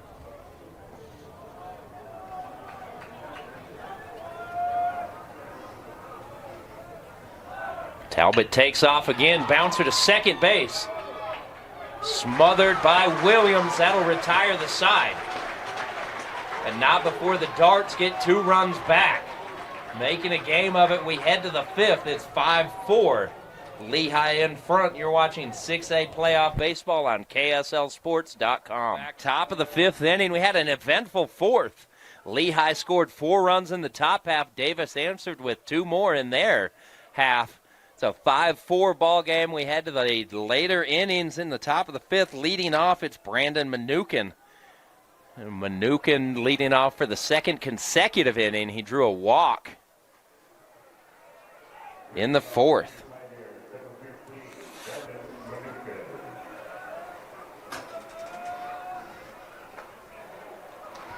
Yeah, after seeing pretty clean baseball all day yesterday and the first 2 games today, the defense on both sides in this one have had a bit of a letdown. Only see 1 error on the board for each team, but there's been a handful of plays on both sides that could have and probably should have been made. Yeah, you can see that both teams were pressing a little bit rather than what they've been doing really well all tournaments, just playing loose, playing good fundamental baseball, trying to do a little too much. Do you think there's any element of nerves as we get deeper into the tournament? Yeah, I think there is for sure. I mean, that's why I would say, like Lehi, who's played a few more games, you'll see them like calm those nerves. but they also understand that their backs are against the wall. If they lose, they're going home. Whereas Davis can play a little bit more loose, but also Davis has, just hasn't been in as many games as of right now. And so a lot of the time you just want to go find a rhythm. And right now I don't feel like either team has really found a rhythm for this game based on how we've seen him play earlier in the tournament. And Mnookin strikes out looking. He's retired for the second time today. Jake Welch will hit.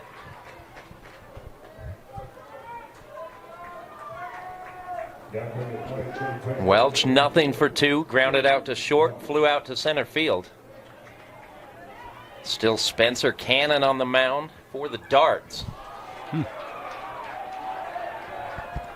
strike one.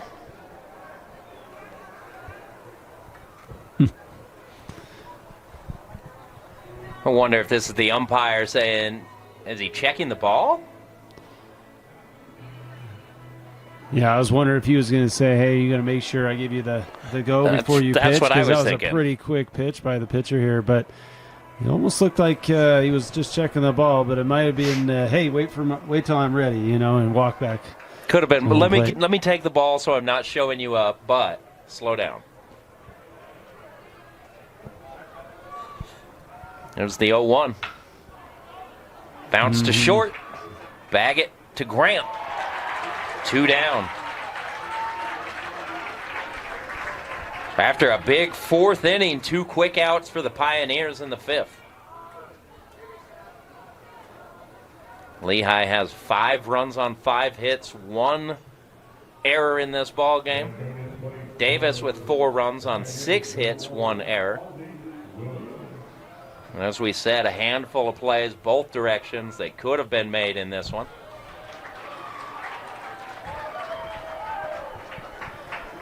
So Ozzie Williams look at strike one. Williams walked and scored, singled and scored in the 4th. And we talk about the play not being as clean as the other games. Either way, both teams have been committing errors and just not playing as clean baseball as they have played in the past, which is kind of even this game out for each team. So a lot of times you'll see teams take advantage of errors and really be able to put teams down. But at this point, it's a pretty even match.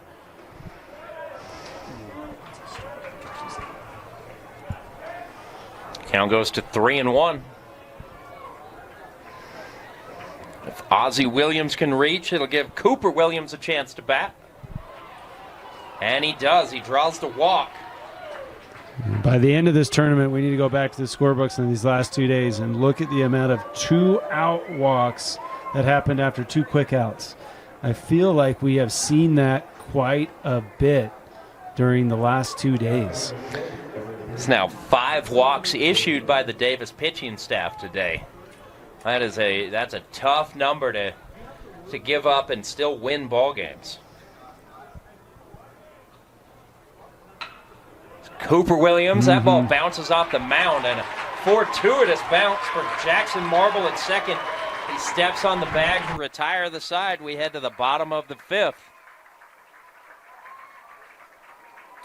Lehi leading 5-4. You're watching KSLSports.com.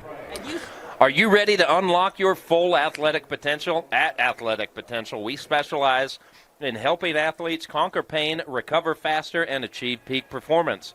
Whether you're a professional, collegiate, high school, travel ball, or recreational athlete, our tailored approach ensures you're stronger, faster, and more resilient. From personalized physical therapy to sports-specific performance training, we guide you every step of the way. Plus, with remote coaching options, expert support is always within reach. Don't let injuries hold you back. Visit athletic-potential.com to schedule your free consultation today and take the first step towards your best performance yet. Bottom of the 5th inning.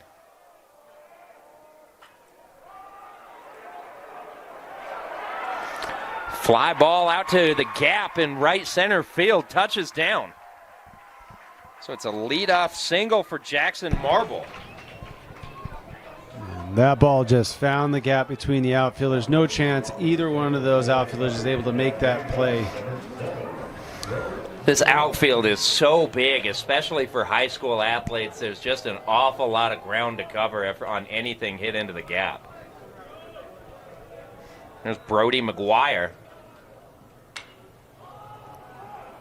First pitch, swinging foul ball.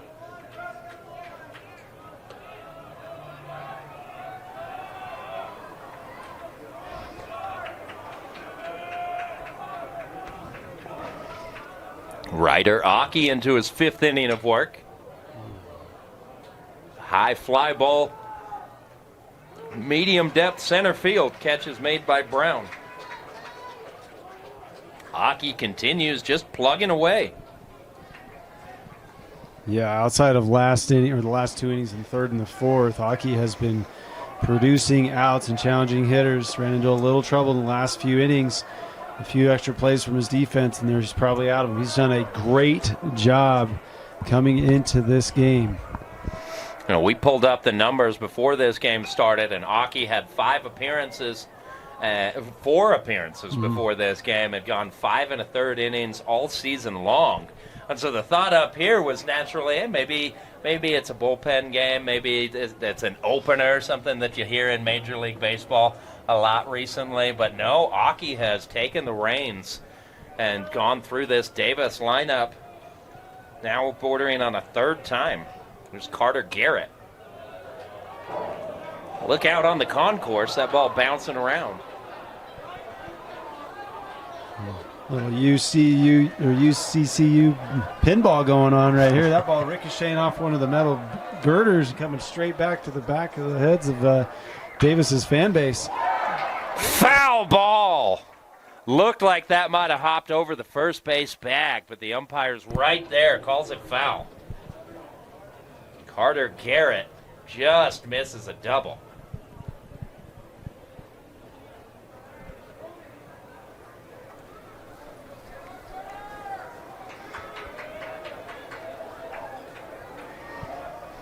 Garrett hitting .380 to start the day. High fly ball, left field, foul territory. Gets over the railing into the bullpen.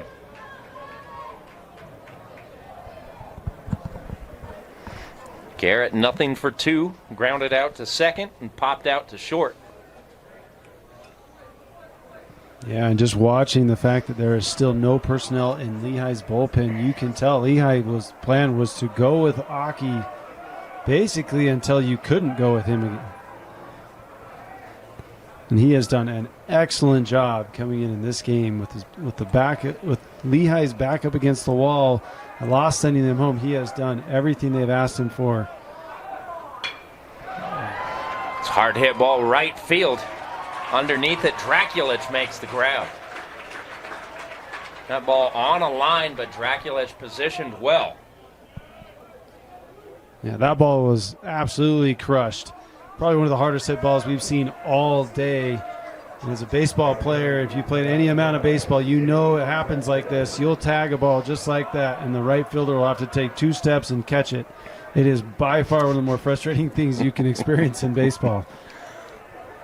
Yeah, but that bloop in the next at-bat feels really good. Pitch misses outside. Snap throw to first. Everybody safe. 0-1 is the count for Cayman Sanchez, the Davis shortstop.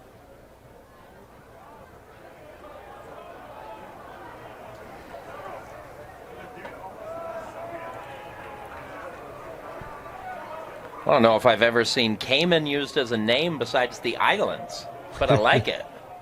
Yeah, different. Big fan. That was the 1-1. Sanchez, strike 2, swinging. Sanchez scored in the 4th after reaching on an error.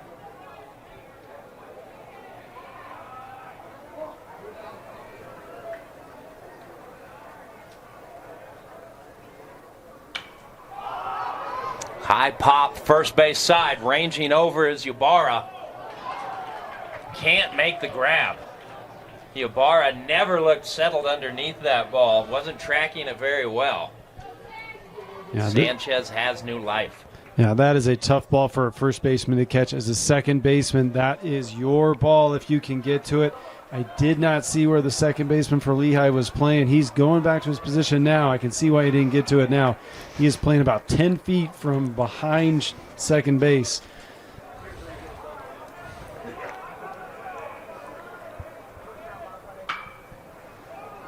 Roller through the hole on the left side. Base hit, Cayman Sanchez, his first hit this afternoon. Keeps things alive for Strider Prouse.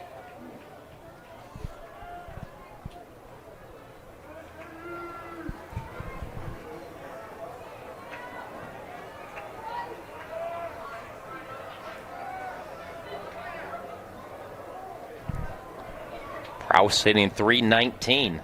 Now coming to bat, number 23, Strider Prouse.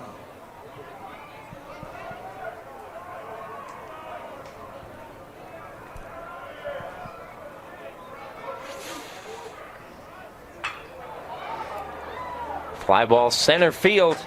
Brown is there. Retires the side. We head to the sixth. Lehigh leading 5-4. You're watching high school baseball on KSLSports.com. Back to UCCU Ballpark. You're watching 6A high school playoff baseball on KSLSports.com, the home of all of your prep sports action in the state of Utah. Across the valley, the 5A baseball championships taking place at Miller Park on the campus of BYU. 5A and 6A softball state championships happening all week long. And up at Westminster, downtown Salt Lake City, the 4A, 5A, and 6A boys lacrosse state championships. And then tomorrow on Thursday, May 22nd, the 4A, 5A, 6A boys soccer state championships will be held at America First Stadium, the home of Real Salt Lake and the Utah Royals. The championship season in full bloom for high school sports across the Beehive State. And KSLSports.com and KSL Rewind bring you all the action. So leading off here for the Pioneers, the top of the sixth inning.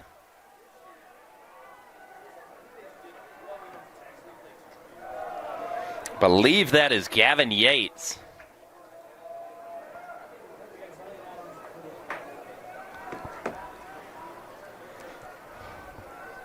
And a new pitcher for the Darts, Croydon Christensen, coming into the game for the first time. It's the second time in 2 days we've seen Christensen throw.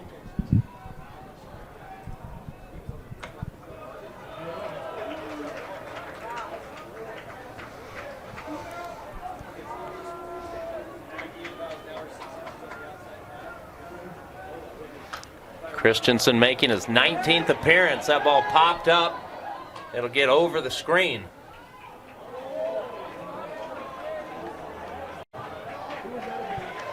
So Christensen in 19 appearances has a 5.88 ERA, a 4-1 record.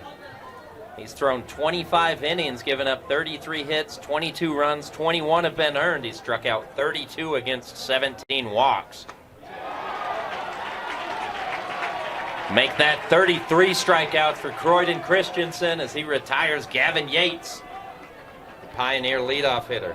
Yeah, great pitch there. He was not anticipating an inside pitch, just completely froze him. Now Mays Matson gets a turn.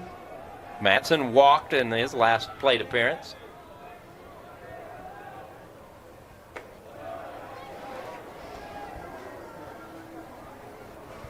Madsen actually drove in a run with that walk. It was back-to-back bases-loaded walks for the Pioneers in the fourth inning.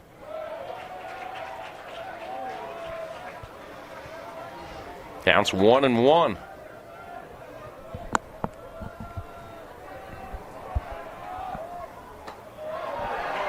Good framing right there by Brody McGuire. Looked like that pitch might have been off the outside corner. They get the call.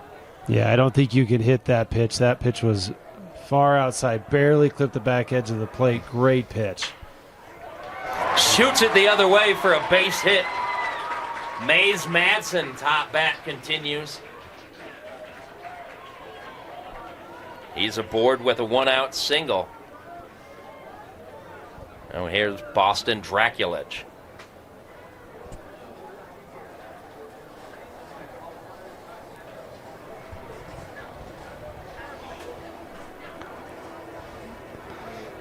We'll have leaning at the mound, not sure if hasn't made a look down to the bullpen yet. I know he just came into the game, so I'd expect it was just a hey, here's what we're going to do. We've talked about this before. Head coaches know when to make mound visits. It can settle a team down. It can refocus a team.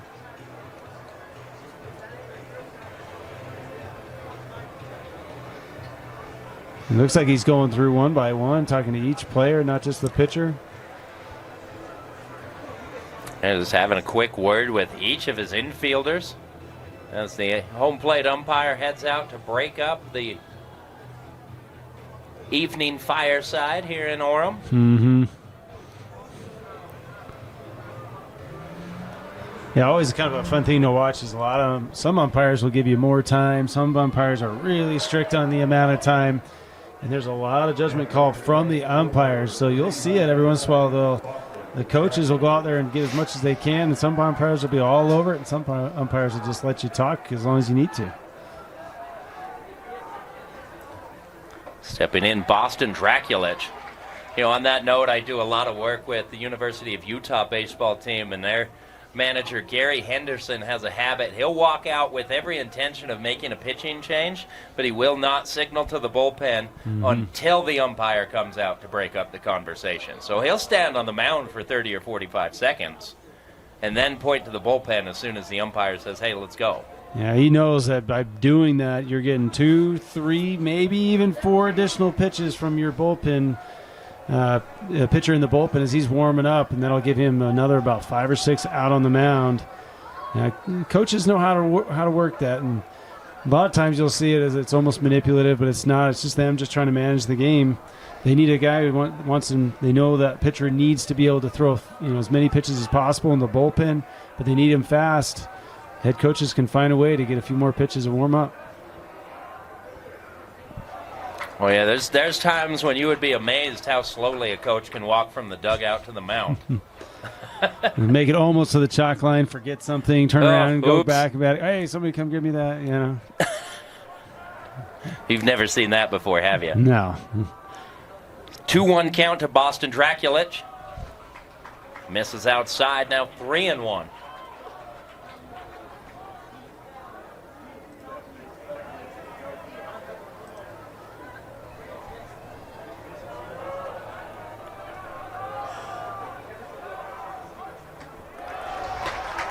And a 1-out walk drawn by Draculich brings Cole Ybarra to the plate. Again, free passes coming back to haunt Davis.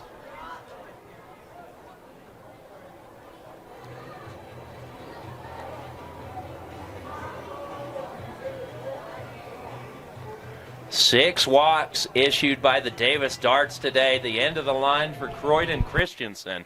He's going to come out of this game. We'll have the 5th pitcher of the afternoon for the Darts. When we come back, you're watching 6A baseball on KSL Sports. Junior Caden Sanchez now pitching for the Darts.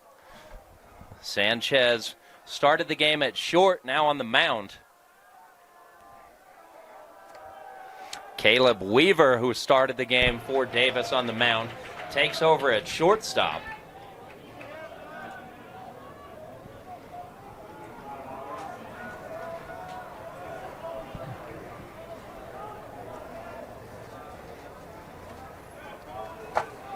Sanchez checks the runner at second.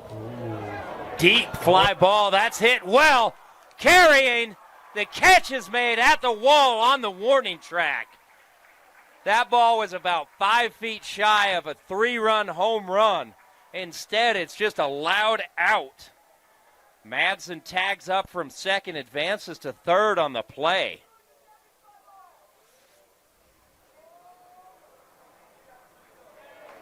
The Darts appeal to second, trying to see if Madsen tagged and left the bag early. He did not. But a good play by Tyson Baggett, going back, finding the wall, and then gathering himself to make the play. 2 down in the inning. Yeah, I thought we had our first home run of the day right there. Ball just died on the warning track. Great catch up against the wall, fighting the sun. Now here's Dawson Brown. Madsen at third. Boston Draculich hangs at first on the play, so runners at the corners. Great opportunity for Lehi to add some insurance.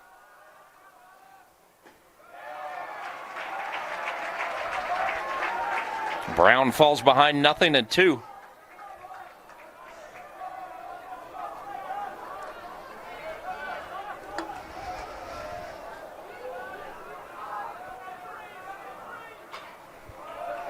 Fouled out of play.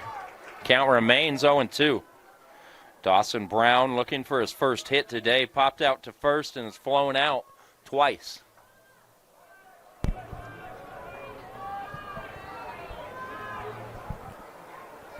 Time called. Sanchez steps off the mound. First base runner and first base need to tie his shoe. My coach would always lean over to me and like, hey, why don't you double knot it this time? The runner takes off. And it slides safely into second base without a throw.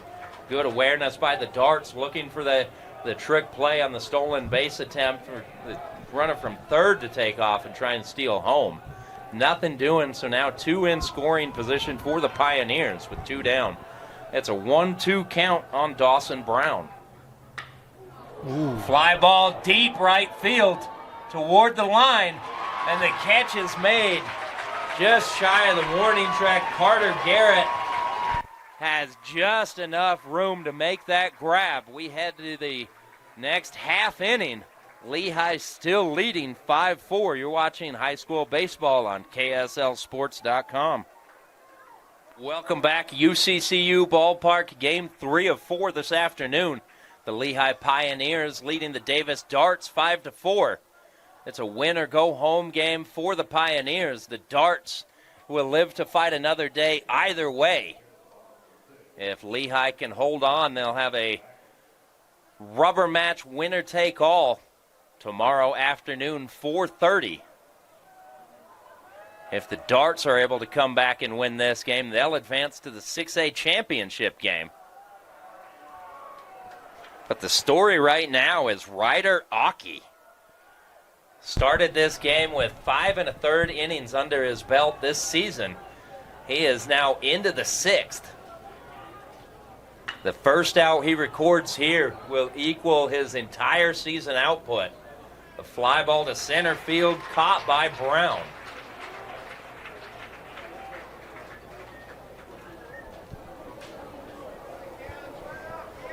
And Aki has done a great job continuing to get ahead of hitters and pound the strike zone. He has given Lehi exactly what they needed out of him today, coming in for their second game of a doubleheader. We'll see if he can continue to keep these hitters uncomfortable and get some outs.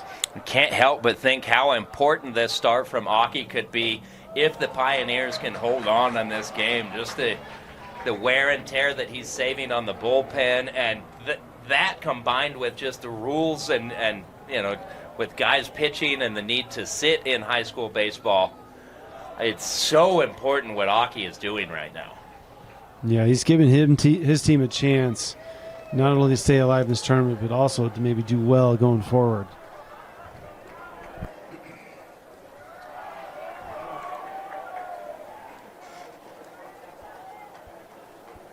So Caleb Weaver at the plate right now. Top of the lineup for the Darts. It's Weaver's 4th plate appearance. He's 3 for 3. Swinging a hot bat. Waves at strike 2. Fooled by Aki on that one. And that is the first swing of Weaver today where he did not look comfortable in the box. Just completely fooled on that pitch right there.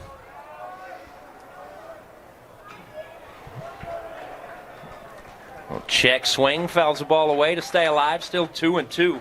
Yeah. And then you watch him do that, and he knows that's not a pitch to hit, fouls it right off, right back to looking comfortable in the box. Weaver's had an exceptional game. Let's see if he can get a lead or a hit right here. Shoots it the other way, caught by Ybarra at first. Again, positioned perfectly. A line out for Weaver. Here's Owen Talbot. Yeah, and Weaver again, great swing on the ball, barrels it up, just hits it directly at the first baseman on a line. Great day at the plate for him. Hit that ball on the screws. You can't ask for much more than that. Talbot started the day hitting .458. He's reached twice on a single and an error. He's 1 for 3. Takes strike one.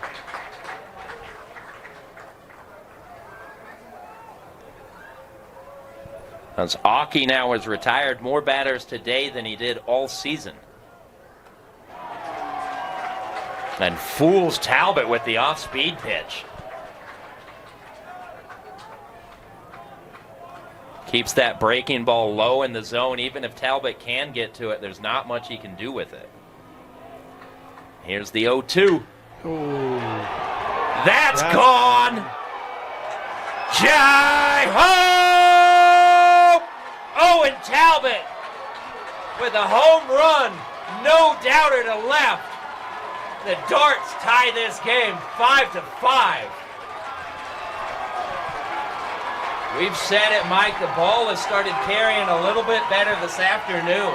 And you see it right there off the bat of Owen Talbot.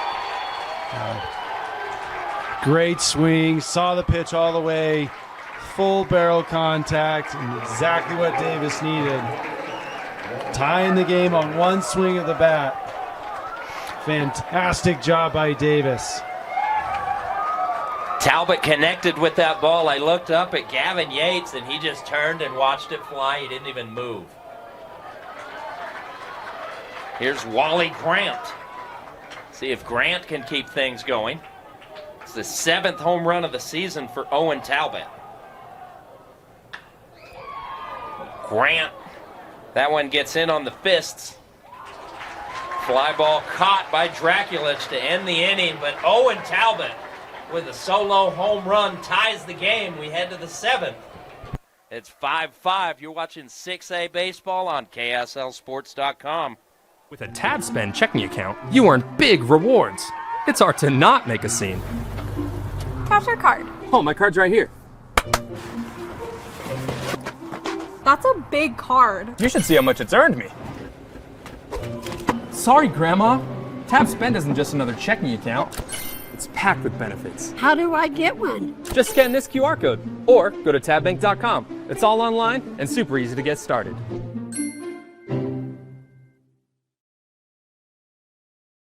Cayman Sanchez still on the mound for the Darts as we head to the top of the 7th inning. It was Owen Talbot tying this game up with a solo home run, no doubt, off the bat to left field. That's the first home run over the wall we've seen in the last 2 days. 7 games now. We saw 1 home run yesterday of the inside the park variety. But Owen Talbot has put a charge into that ball, tying the game, and now Lehi's going to have to dig deep. Brandon Mnookin leading off. And he takes ball 1.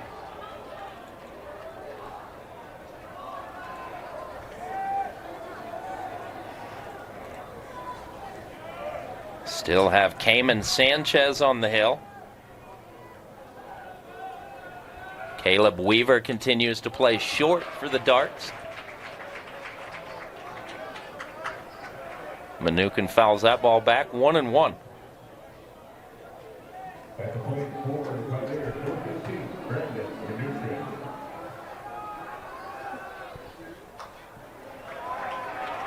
Tapper foul, 1-2.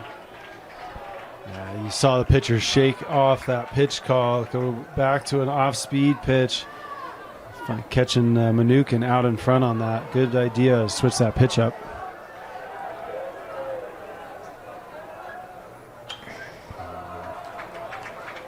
Another foul ball. Count remains 1-2. Mnookin walked.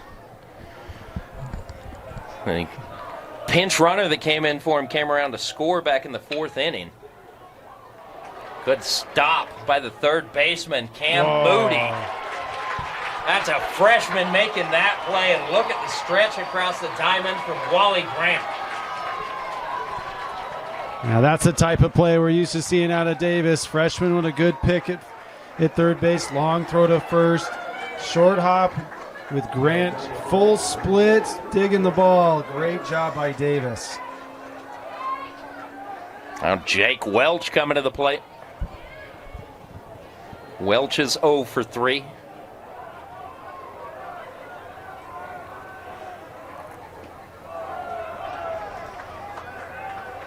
We're on the verge of back-to-back extra inning games right now. Neither of these teams can score. It'll push us into free baseball once again. That pitch misses outside, counts 2-0 against Welch.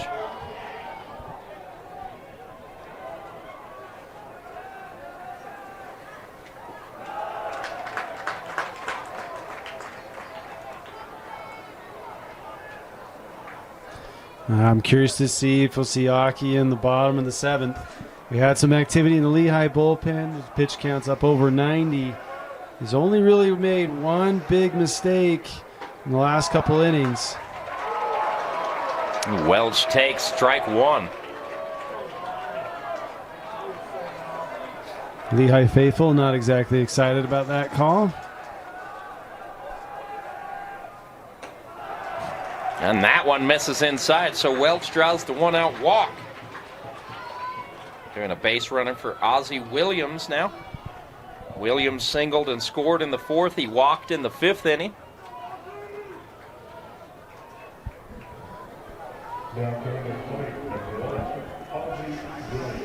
It was the bottom of the Pioneer lineup that started the 4th inning rally when they scored 4. Began with Brandon Manukin leading off with a walk. Well, and it was that same rally that we saw Lehi decide to be a little more aggressive on the base pass. I know it's later in the game, you're tied up, you don't want to give them any free outs, but at the same time, apply some pressure. It may work in your favor. That ball makes it 1-1. Still just 1 down in the inning.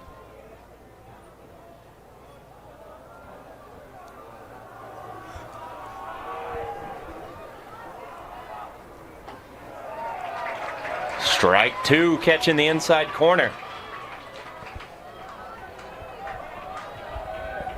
Sanchez getting the job done after coming into the game as the 5th Davis pitcher of the afternoon.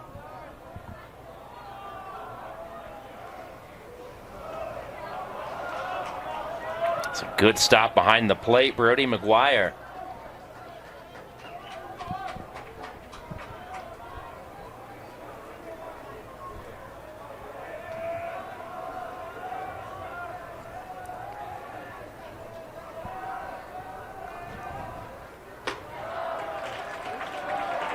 Pitch a little high, runs the count full.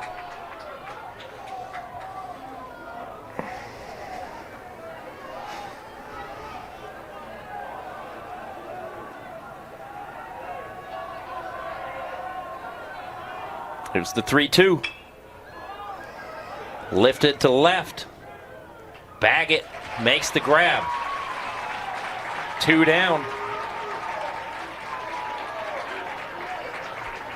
Now Cooper Williams will bat.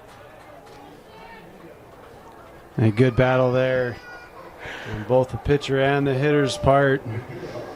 Both trying to throw different pitches and battling it off. And Davis coming out ahead. Cooper hitting .288. Looking for his first hit. He was hit by a pitch and has walked and scored. Officially 0 for 1.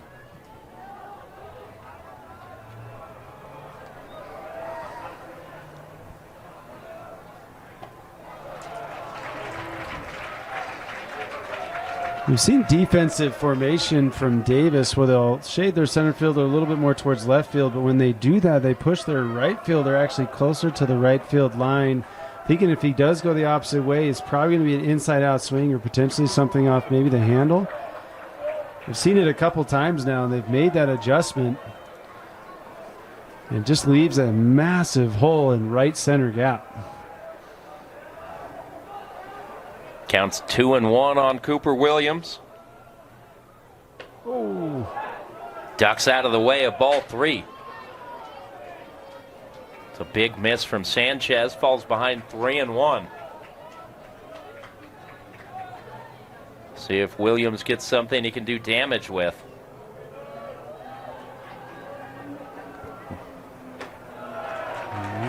And another walk, the second free pass in the inning. It's now 8 walks. Yeah, I think this is probably the biggest contrast we've seen from the first time these two teams played, is that we just didn't see as many free passes, especially from the Davis side. Davis was making them earn everything, and now with 8 free passes, this is keeping Lehigh in the game at this point. The reason why we have a 5-5 tie going into this inning. Now, between defensive struggles and walks, Davis really fortunate to still be in this game. It just goes to show the depth of their lineup and how quickly that offense can strike. Ball 1 off the outside edge to Gavin Yates. Yates is 1 for 3. Singled and scored in the 4th inning rally. Oh, got him. Almost hit by that pitch. He was. So that loads the bases. A huge hit by pitch. And the top of the lineup, look who it is, Mays Madsen. Yeah. Third base coach for Lehigh looks right at Mays Madsen. Basically gives him the, hey, calm down, make sure you get your pitch. Quick mound visit from the catcher here for Davis. Gives time for Madsen to go talk to his third base coach. Madsen singled in the 6th. It's his only hit in this game. Lehigh fans pumping up on their feet right here, hoping for some fireworks out of Madsen. The first standing ovation of our Wednesday. Oh, this is fun. Oh, got hit. And Madsen gets hit by the pitch. Another bat toss from Madsen as he gets an RBI on a hit by pitch. Lehigh takes a 6-5 lead. And this crowd is elated.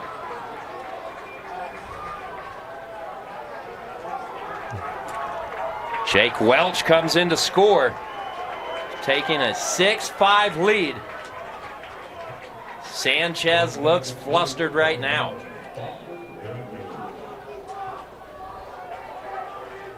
There is a pitcher up for Davis, and the bullpen has been thrown for a few minutes. Head coach for Davis just walked straight back into the dugout after that.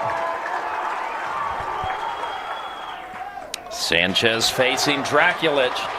Ball 1. The Lehigh faithful still on their feet.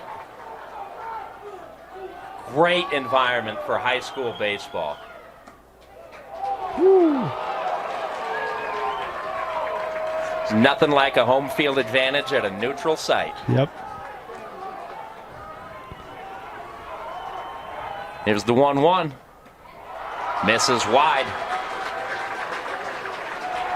Yeah, I set the picture a little bit. You have a tremendous showing for Lehigh and their fan base. Davis has traveled well as well, but they are quiet and all seated while Lehigh is on their feet right now. Draculich swings at strike 2. He's walked twice today, so you know he's patient at the plate, has a good eye.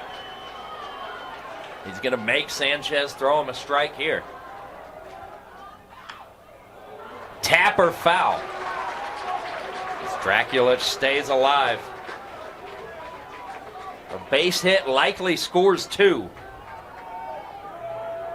Every run is huge right now.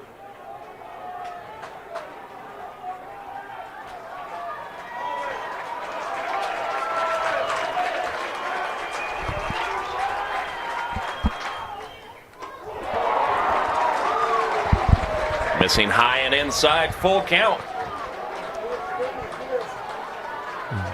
High tension moment right here, 3-2. You're going to see runners in motion.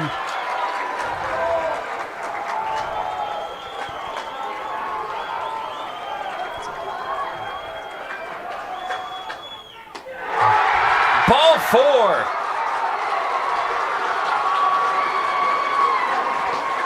So another run for the Pioneers. It's the third walk in the inning. Cole Ybarra come to the plate. Bases still loaded. Cooper Williams scores. Gavin Yates advances to third. Madsen to second. Draculich to first. No motion in the Davis dugout to come get Sanchez. He is on his own right now to try and go find this last out. Lehi does not have a base hit in the inning. They've only put 2 balls into play. Both have been recorded for outs. Every base runner, it's a walk, a hit by pitch, and another walk. Looks like that's going to get into the bullpen. Foul ball. Count goes to 0-2. The crowd was ready to explode on contact. Yeah, the Lehi faithful want a base hit that's going to score 2 or more runs right here. Davis is looking to get out of the inning with just 2 runs of damage. Ybarra doubled back in the first inning, his only hit today. Takes ball 1 high.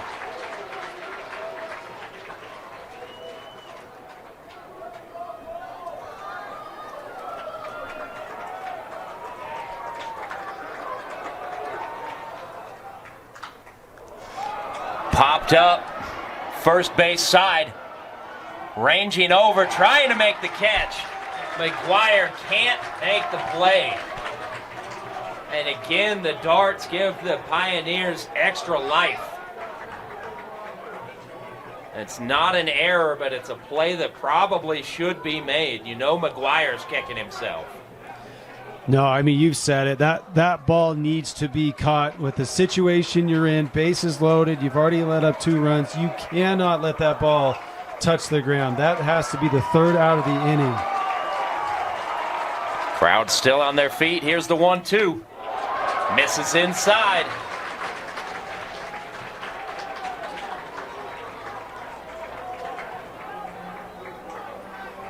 Cayman Sanchez just trying to find it right now. Got him. And strike 3. Sanchez gets out of it. The Pioneers score 2. They take a 7-5 lead into the bottom of the 7th inning. We'll be right back with the final half inning. You're watching KSL Sports. 2 moves to tell you about as we head to the bottom of the 7th inning. Pitching change. Ryder Aki got the job done. He goes 6 strong innings today and gives way to Mays Madsen, the senior right-hander. Madsen, the starting shortstop, coming to the mound. So that means Jake Welch, the designated hitter, takes over at short. Due up here in the bottom of the 7th inning for the Darts, the 4, 5, 6 hitters in the lineup. Jackson Marble, Brody McGuire, and Carter Garrett, as Madsen pipes strike 1.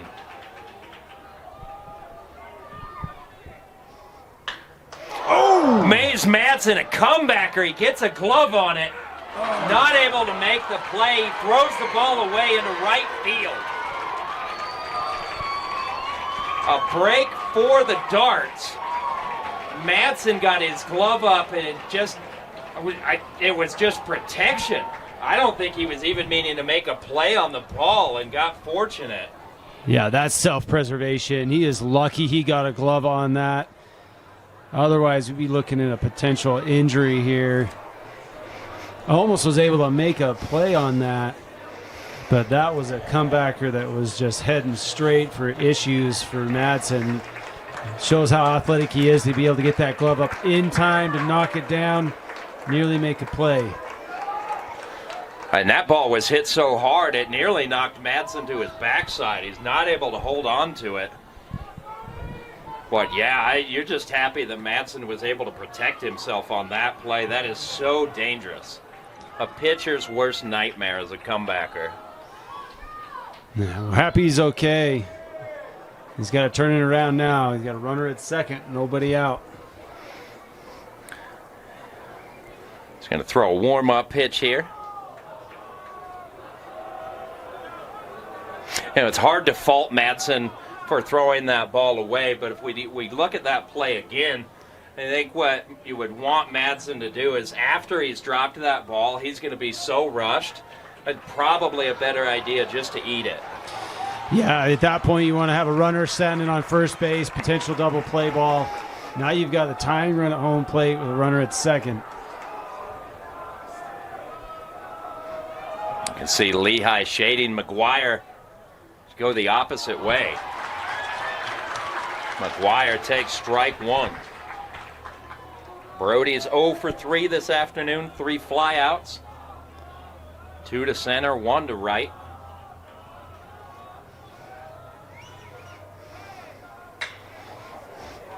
Ground ball to the right side. Second baseman able to make the play. Ozzie Williams loses his footing. Still makes a strong throw to retire McGuire. Marble advances to third on the play. Here's Carter Garrett. Yeah, good job by Williams here to knock this ball down. Even though he lost his footing to recover and get the out, you've got to record an out there. Make sure that the only runner on at this point is the runner at third. RBI base hit. Carter Garrett cuts the lead in half. It's 7-6. Still 1 down. Mays Madsen trying to nail down the save. Keep Lehi's season alive and force a rubber match tomorrow afternoon. The Darts trying to come back and end Lehi's season.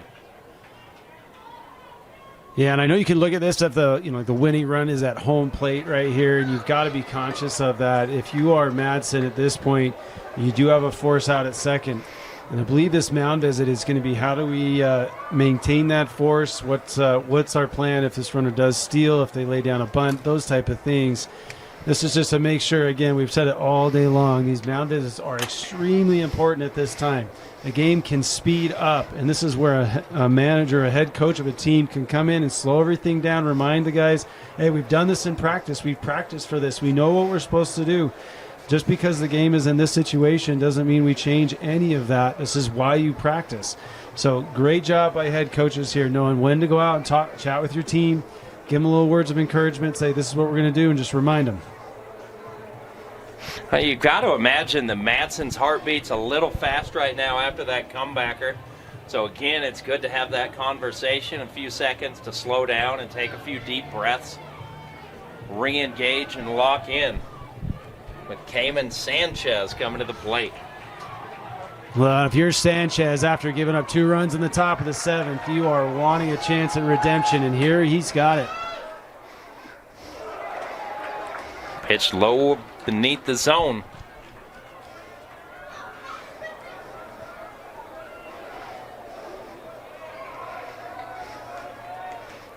Madsen gets the sign, checks the runner. Ball 1.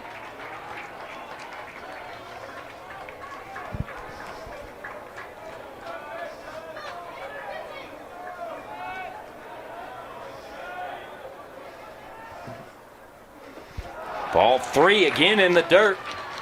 Ball 2, apologies, counts 2-1.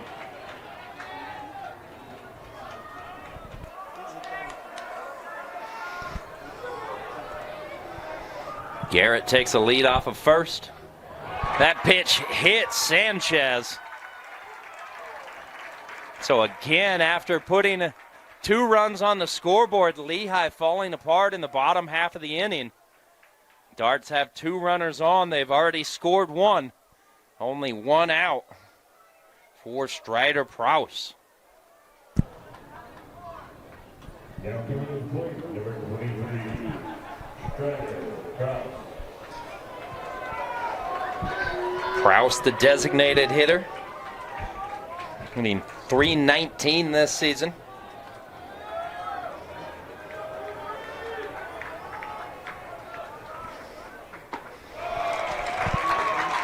Madsen recalibrates, strike 1.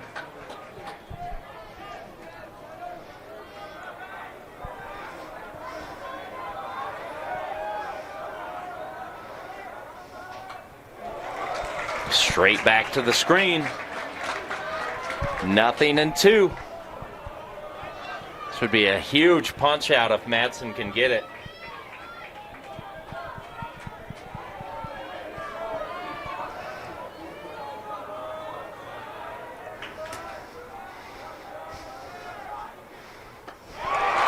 Outside corner, strike 3 looking. Madsen gets the strikeout. 2 down. The Darts down to their final out. Yeah, Davis hitter upset about that call.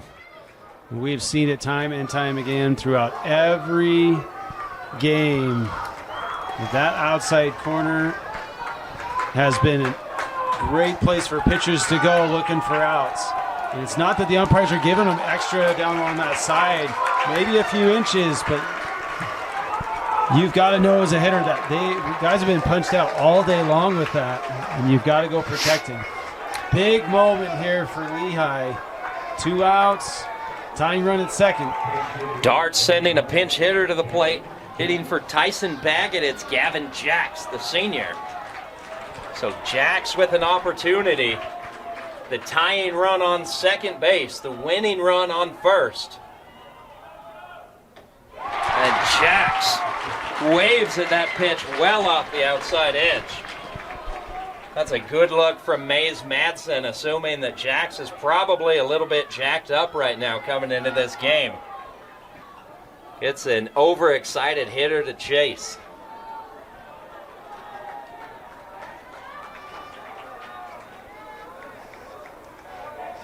A timeout called by Jacks at the plate.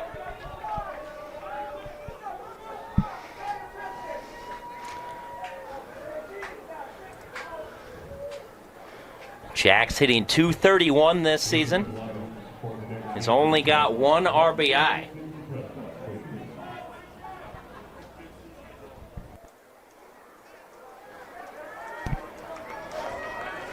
Quick word between Mnookin and Madsen on the mound. Getting their signal straight. Counts 0-1 on Jacks. 2 down, runners on first and second. Pioneers lead by 1. A Lehi win forces a do-or-die rubber match tomorrow afternoon. Strike 2.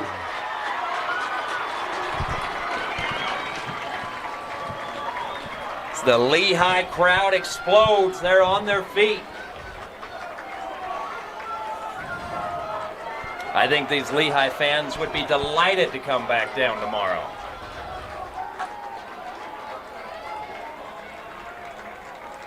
Madsen steps off. Yeah, I don't see a single Lehi fan that is not standing.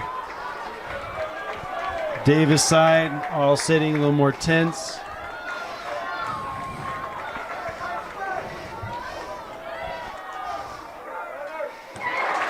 Foul ball. Garrett, the runner at second, took off on the pitch. Had a great break. Probably would have had third stolen easily. Jack stays alive, fouling that ball back.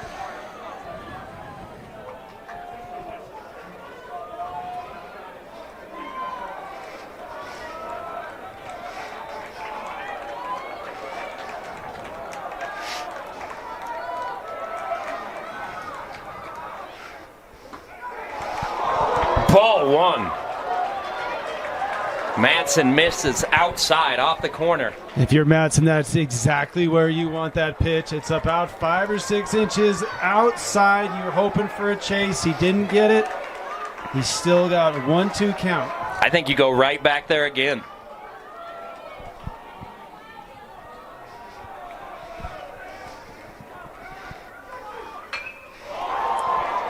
Popped out to right.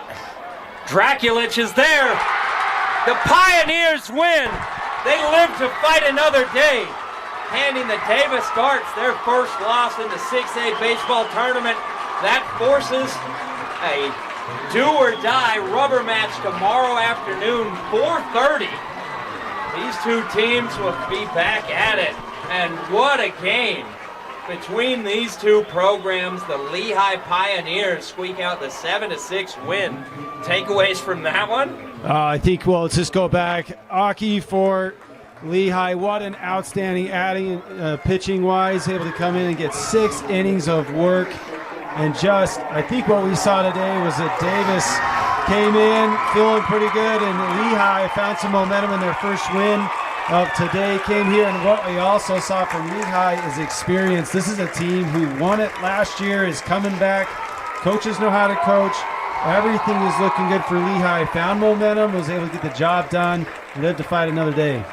Hey, you mentioned it off the top. Aki comes out with 6 strong innings for the Pioneers, and that really sets them up well for tomorrow afternoon. That leaves them with a mostly full bullpen, and it should be a great matchup between these two teams tomorrow. 4:30, the Pioneers and the Darts. But for today, let's wrap this one up. Lehi picks up the 7-6 win. The Pioneers finish with 7 runs on 6 hits. Davis scores 6 runs on 10 hits, but comes up on the short end of the stick. That'll do it from us for Game 3. We'll be back in about 45 minutes with the 4th and final game of the day. It's the American Fork Cavemen, the number 1 seed in the 6A bracket, taking on the Mountain Ridge Sentinels in a rematch from earlier this season. I'm Brian Priest. He's Mike Matthews. You're watching high school baseball on KS.